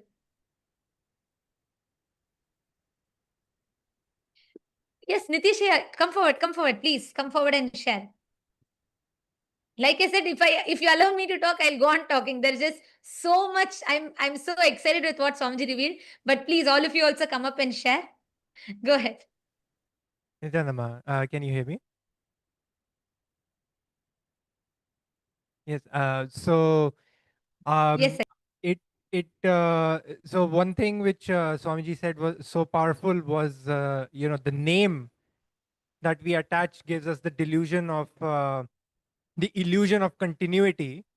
It generated the click in me that the name is kind of we are attaching this label on ourselves, or it has been attached to us, that label, and that is what is going from moment to moment, Nitish, Nitish, Nitish, Nitish, and that's what's just kind of solidifying that identity.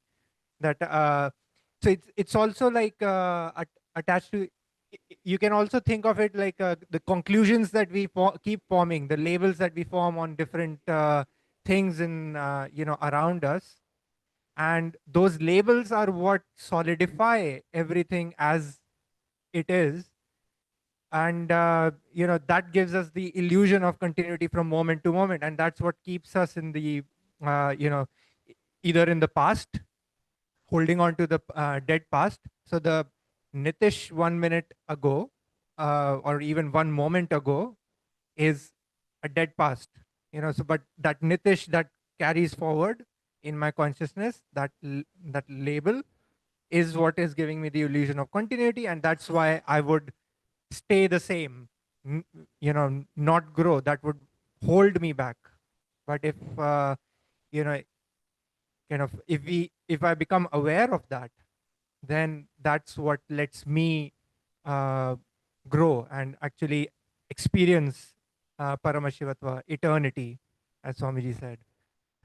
And as Swamiji said. Exactly. So beautifully said. Because also, like Swamiji said, that the perceived continuity of the name, the illusion of continuity that the name creates, stops us from experiencing the eternity. That was like so powerful for me also, like you said, because temporary continuity that we perceive makes us forget that whole eternity that lies in front of us. And somebody told that our body is not the same, our thoughts are not the same, nothing, our emotions are not the same. Even our memories are fabricated. That, like somebody said, even our memories are fabricated. Yet, just this name gives us that perceived sense of continuity, which stops us from experiencing eternity. That was profound. Go ahead, please. Yeah, absolutely. And I would also like to share one, like the experience that I've had with this question, which Swamiji, also said, who am I? Have this question, who am I? And, what I experienced was that, I would start observing the thoughts and try to figure out, okay, who is looking at those thoughts? And then I would kind of stop at, okay, this is me. I would be pointing somewhere that this is me. And then for a few moments, of course, I would be satisfied that this is me. I found me. But then I would realize, okay, but there, who is pointing to that I? So that I is the false identity, which, because I stopped there, that's why it became that false identity. But as I kept going back, that, okay, I'm pointing to that, so let me find who is pointing to that identity, that observer. And then again, after a few moments, I would get exhausted and stop there, that this is, okay, this is me, I'm satisfied now. But then, okay, who is looking at that? And keep going back. And I think Swamiji has described this as, you try to grab onto a soap in water, and the soap keeps slipping out of your hand. And eventually the soap just dissolves in the water and it just leaves the water, right? It just dissolves into everything. And that's when the experience of just being, you experience that, just being. So yeah, that resonated very strongly. Swamiji, what Swamiji was explaining today. Exactly. Actually, this Swamiji gave a Ishavasya Upanishad verse line, right? In 2015, Swamiji will tell, consciousness is manaso javiya, swifter than the mind. Like Swamiji told today, the moment you try to put a frame to it, anything you describe about it only becomes an attribute to it because it's already expanded beyond it. How much ever you try to describe it, you try to describe a consciousness, you try to describe saying, this is it, this is that, all of it. By the time your mind grasps it, it's already beyond because it's ever expanding, ever changing. Tadde jati, tanne jati, taddure tadvantike. It is like it's further than the furthest point, nearer to you than the nearest point in you, yet you cannot grasp it, because if you try to grasp it, even whatever you've grasped is only merely an attribute. It has already grown beyond that. It was like so powerful. And also what you're telling, Aya, when we look back over the last 1 year, Swamiji has been preparing us step by step to receive this truth. Swamiji spoke about this seeking the source of the first person. Who am I? What am I? Why am I? How am I? And then there's a satsang. Swamiji has given a satsang series. Nitishaya, you should listen to it and you will really enjoy it. In 2016, Swamiji gave a satsang series on Kenopanishad. So Swamiji will say, don't ask who am I. You're already assuming there's an I. You already have an assumption about the I. Ask, by whom am I? Kene Shitam. That's why there'll be a verse in that Kenopanishad, which Swamiji will describe, where the verse will say that, like, Yat chakshusha na pashyati, yena chakshu gumshi pashyati. Means, what is the source? Shrotrasya shrotram manaso mano yadvachoha vacha. Means, the life, what makes your ears to be able to listen, what creates the listening. Like that, there's be a whole series of questions. Swamiji so beautifully, step by step guide us into asking that question. And so beautifully, finally, Swamiji will reveal how we are that, Swamiji is talking about that focal point in that satsang. And it's a very, very powerful satsang series. You should watch it, because the thought current that you clicked with, you'll very, very deeper way, you will understand what Swamiji revealed today if you watch that satsangs. That's like a prelude to this. So you should watch it. You'll understand it a lot more deeper and you'll be able to connect with it. Yes, absolutely. Yeah, I'll definitely watch it. Yeah, and one thing more, which was very, you know, it raises goosebumps in me. Today, when Swamiji was when he started the initiation, he used the word. He said many lines, but there was one word: motionless, but faster than light. This paradoxical, this kind of a thing. It just gives you it takes you beyond logic, and trying it kind of connects you to uh, the expansiveness of this state that Swamiji is initiating us into, motionless but faster than light.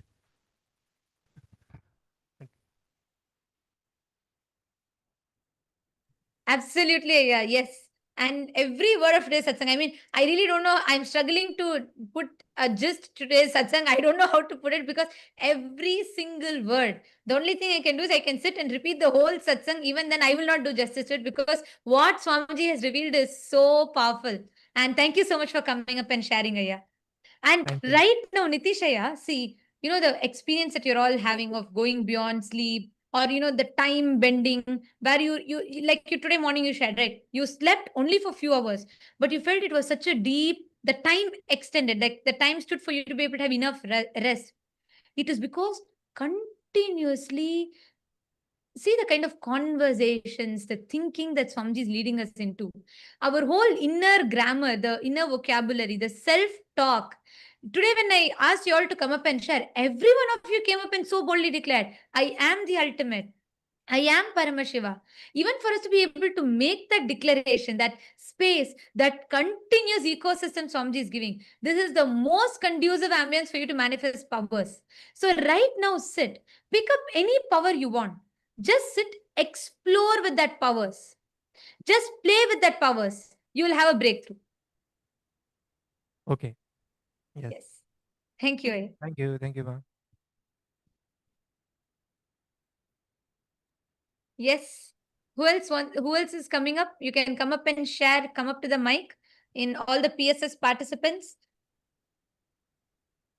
And to all the e-citizens, every one of you that have logged in here in the e-citizens room, for all of you to experience this, you all can come attend the Paramashiva Sena. You can make this as an experience for you because Swamiji is literally gifting us the science.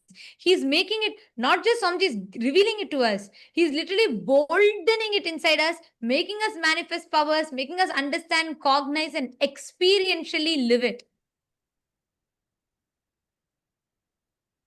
Yes. Vinayakaya, do you want to share? Because I see continuously you've posted so many messages. I think you can better come and share. Go ahead. Nithyanandamma. Yeah, it's an amazing satsang. Means out of the world. This was like super good satsang. It was. I don't have really words to just soaking everything. And finally, what Swamiji said, actually, I think it was in the Shvetottara Agama. I think he says that the sound where Paramashiva explains to Devi, where Swamiji is explaining that the sound is the original sin. So Swamiji is trying to explain that one, and that is when I understood, oh yeah, these words, the Chikjata Granthi, the words which have been formed because of the Granthi, and that is one of, and Swamiji basically beautifully said it is the Granthi, that Chikjata Granthi is what is the root cause of all our problems, and that is formed by all these opinions, words which you keep on hearing and which you keep on talking to yourself. So that is when I also understood that one, and yeah, amazing one is that, yeah, name gives us the delusion of continuity, right? And stops you from experiencing Nitya. Yeah, so it's too good today. It's too good. Yeah, wonderful. Absolutely. Yeah, wonderful. Yes, yeah. And actually, each of these truths, when we sit and share, right now, actually, all of us can do it. When we sit and question these conclusions or the understandings we have, we will delve even deeper into what Swamiji Yes, has ma'am. revealed. And that's always because when Swamiji talks, Like Yes. the same satsang, if I go back now and watch the Ishavasya Upanishad satsangs from 2015, I'll have a much more deeper understanding of it. Because that's why every time, like when Sir Saint Swamiji revealed about seeking the source of first person, my understanding of it was to one extent, like, okay, trying to explore who am I, what am I. But now when I look back, or the same example I gave, right, the jata being the closest to the consciousness, the DNA being closest to consciousness and being tied by sound, I grasped it only to one extent at that time. But today I understood, oh God, this is what Swamiji has been saying. When Swamiji told your DNA and consciousness are tied together by the sound, that is the granthi that forms. And I was like mind blown. We understand it only from the level that we are in. And that's why the more and more we keep re-listening again and again, we go deeper. Absolutely, Ma. Absolutely. Yeah. Especially the Kenop, all the Upanishad talks, right? It's like, it's literally the best pastime to have, the bestest pastime to have. Bestest pastime to have. Yes, absolutely. Yes, thank you so much for sharing, Aya. Thank you so much for coming up and sharing and putting it beautifully. And all of you, everyone, see, even in the Rajya Sabha room, can I request all of you also to type it out? Type out more, verbalize each of it. You will have phenomenal breakthroughs with power manifestation. You will have so many different shifts and breakthroughs. Just sit and cognize. Ma Ganga Priya is waiting to share. Go ahead, Ma Ganga Priya, go ahead. Yes.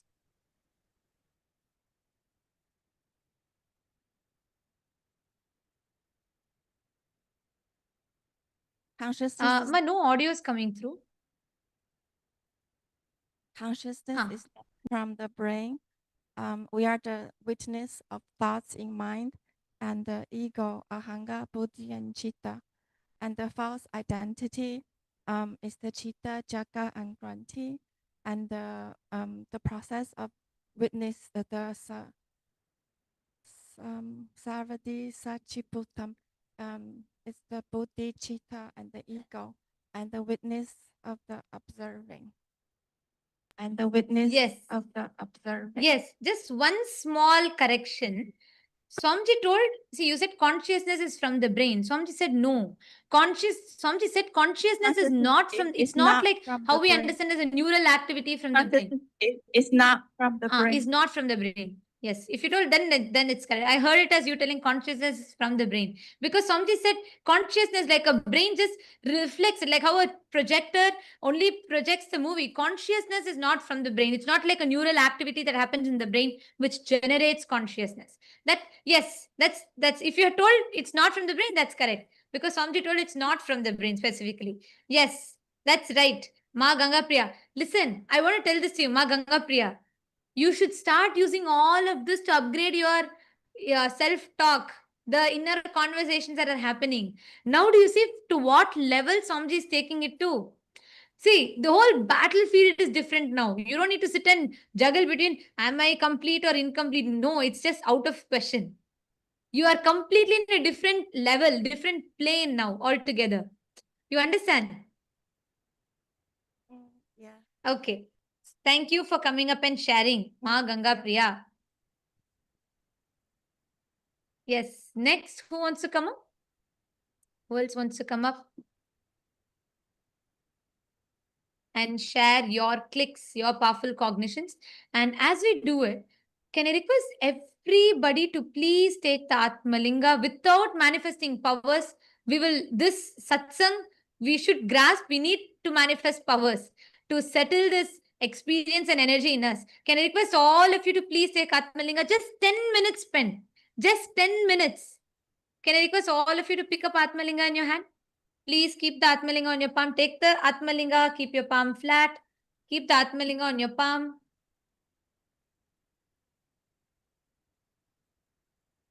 Yes. And just, you only need to do one thing. Just sit. Don't try to do you don't need to consciously intervene and try and do something. You're going to be just sitting and intensely remembering the words. automatically the consciousness will just manifest and you'll have a breakthrough. Ma Pamela Singh, Nityanandam. Ma Pamela Singh. You also sit, hold the Atmalinga and manifest. Just 10 minutes. Bhupendra Ghodera Vaya. I'm not understanding your question. What is the IA? I'm not understanding. What you're saying, Aya? 3 IAs means? Are you asking about the 3 things that Swamiji revealed? The Chit, the Jata and Chit Chata Granthi. Is that what you're asking about, Aya? But you've put that last word you put, I'm not understanding. So please, if you could clarify the question, I'll be able to answer that.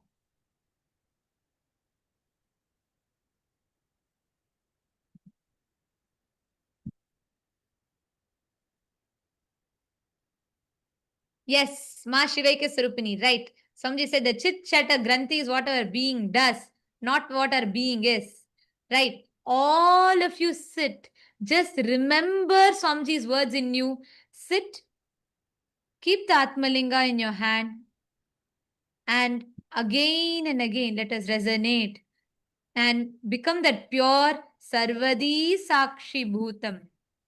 Even though there might be a part in you now waiting, expecting you to manifest, expecting you to do something, observe that part. There is another part of you that is observing it. Go a little deeper. There's a part of you, pure witness, Sakshi, observing the observer and the part of you that is manifesting powers, all of it together. Your focal point. Just experience that pure witness. Sarvadi Sakshi Bhutam.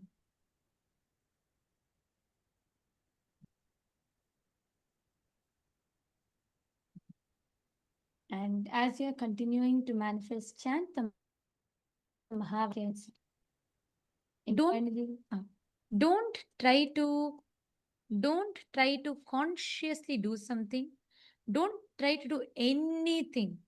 Just relax into that space. Be a pure witness.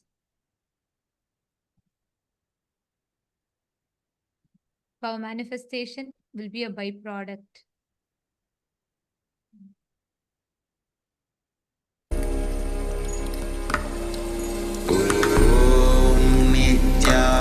Nityananda Paramashivam Paramashivam Om Nityananda Paramashivam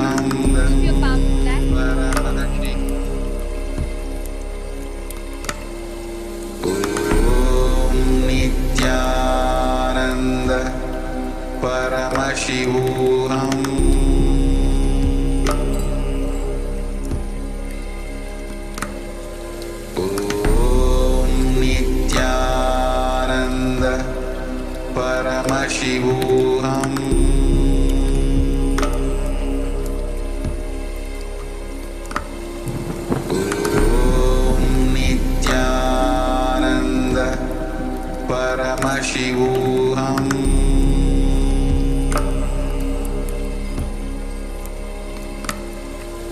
Om Nityananda Paramashivam Om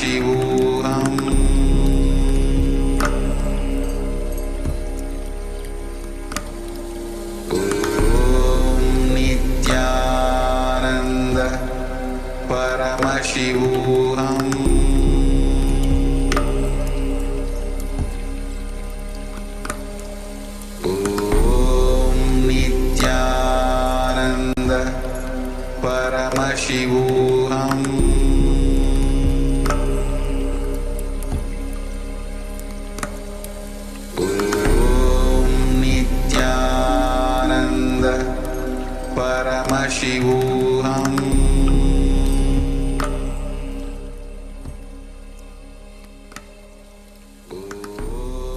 Nityananda Try to intervene. Don't try to do anything. Just resonate with the satsang deeply. Just sit intensely resonate with this satsang and be that pure Sarvadi Sakshi Bhutam, witnessing all your expectations, anything that's happening in you, and just pure consciousness as a pure Sarvadi Sakshi Bhutam, sit down and witness the manifest.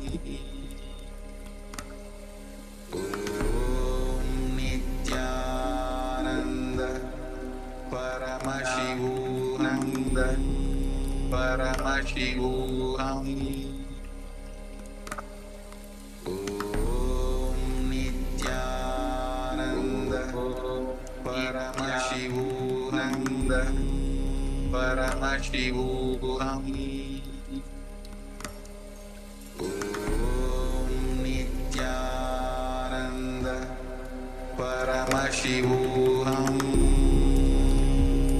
Paramashivam Om Nityananda Paramashivam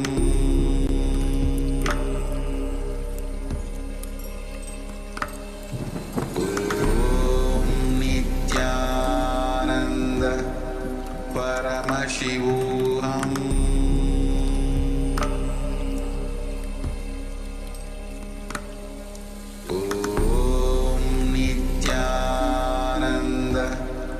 Paramashivam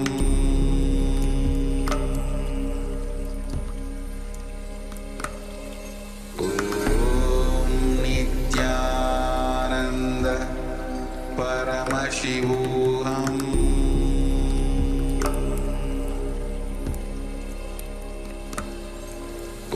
Om Nityananda Paramashivam Paramashivam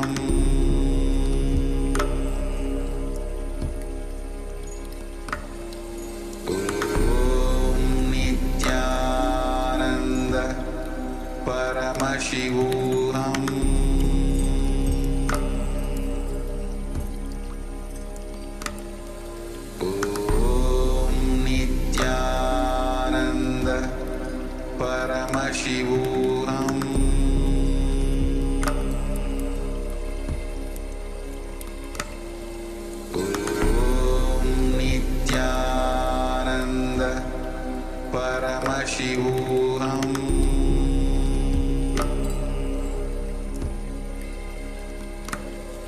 Om Nityananda Paramashivam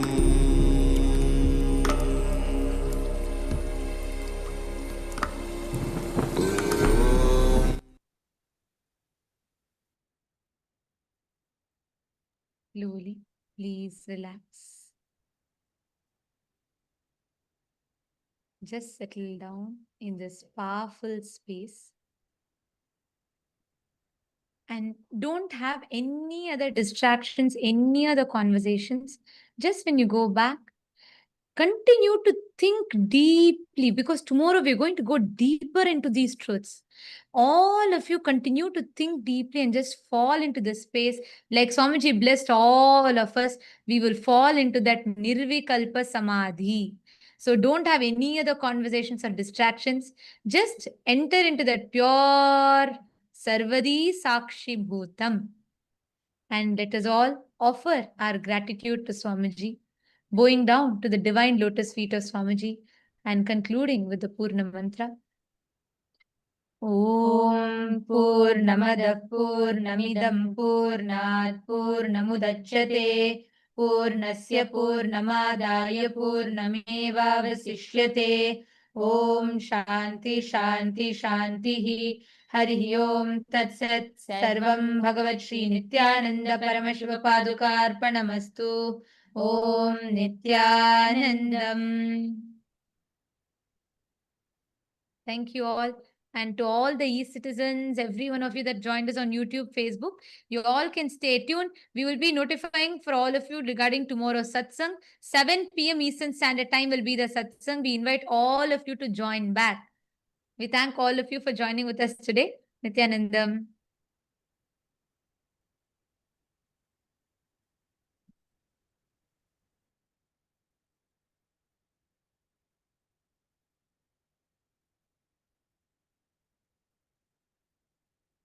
Established since 2002 in the United States of America, the United Ancient Nations is an intergovernmental organization currently made up of 160+ members and indigenous nations. The UAN and its work are guided by the purposes and principles contained in its founding charter. The UAN is a manifestation of the profound connection amongst indigenous peoples across the world, including African, Andean, American, European, Caribbean, Oceanic, and Asian regions, rooted in shared wisdom, sustainable practices, and deep reverence for the earth. The United Ancient Nations serves as an international cultural and diplomatic organization focused on uniting indigenous cultures globally. Our governance structure is council-based without territorial claims, led by a collective leadership through our General Secretariat. As a non-state entity with UN-style advocacy, we focus on several key areas: cultural and digital heritage preservation, indigenous diplomacy, revival of indigenous knowledge systems to solve humanity's problems, global peace, environmental preservation, health and wellness, sustained economic development, indigenous and cultural tourism. While the UAN represents numerous indigenous cultures, the United States of Kailasa serves as the first indigenous nation specifically for Hindus. Kailasa's mission is focused on the revival of the ancient enlightened Sanatana Hindu civilization with a formal governance structure including a head of state, ministers, and ambassadors.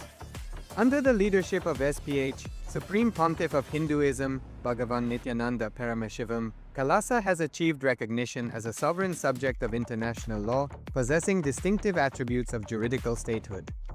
The United States of Kailasa is the main sponsor of the proposed UAN headquarters.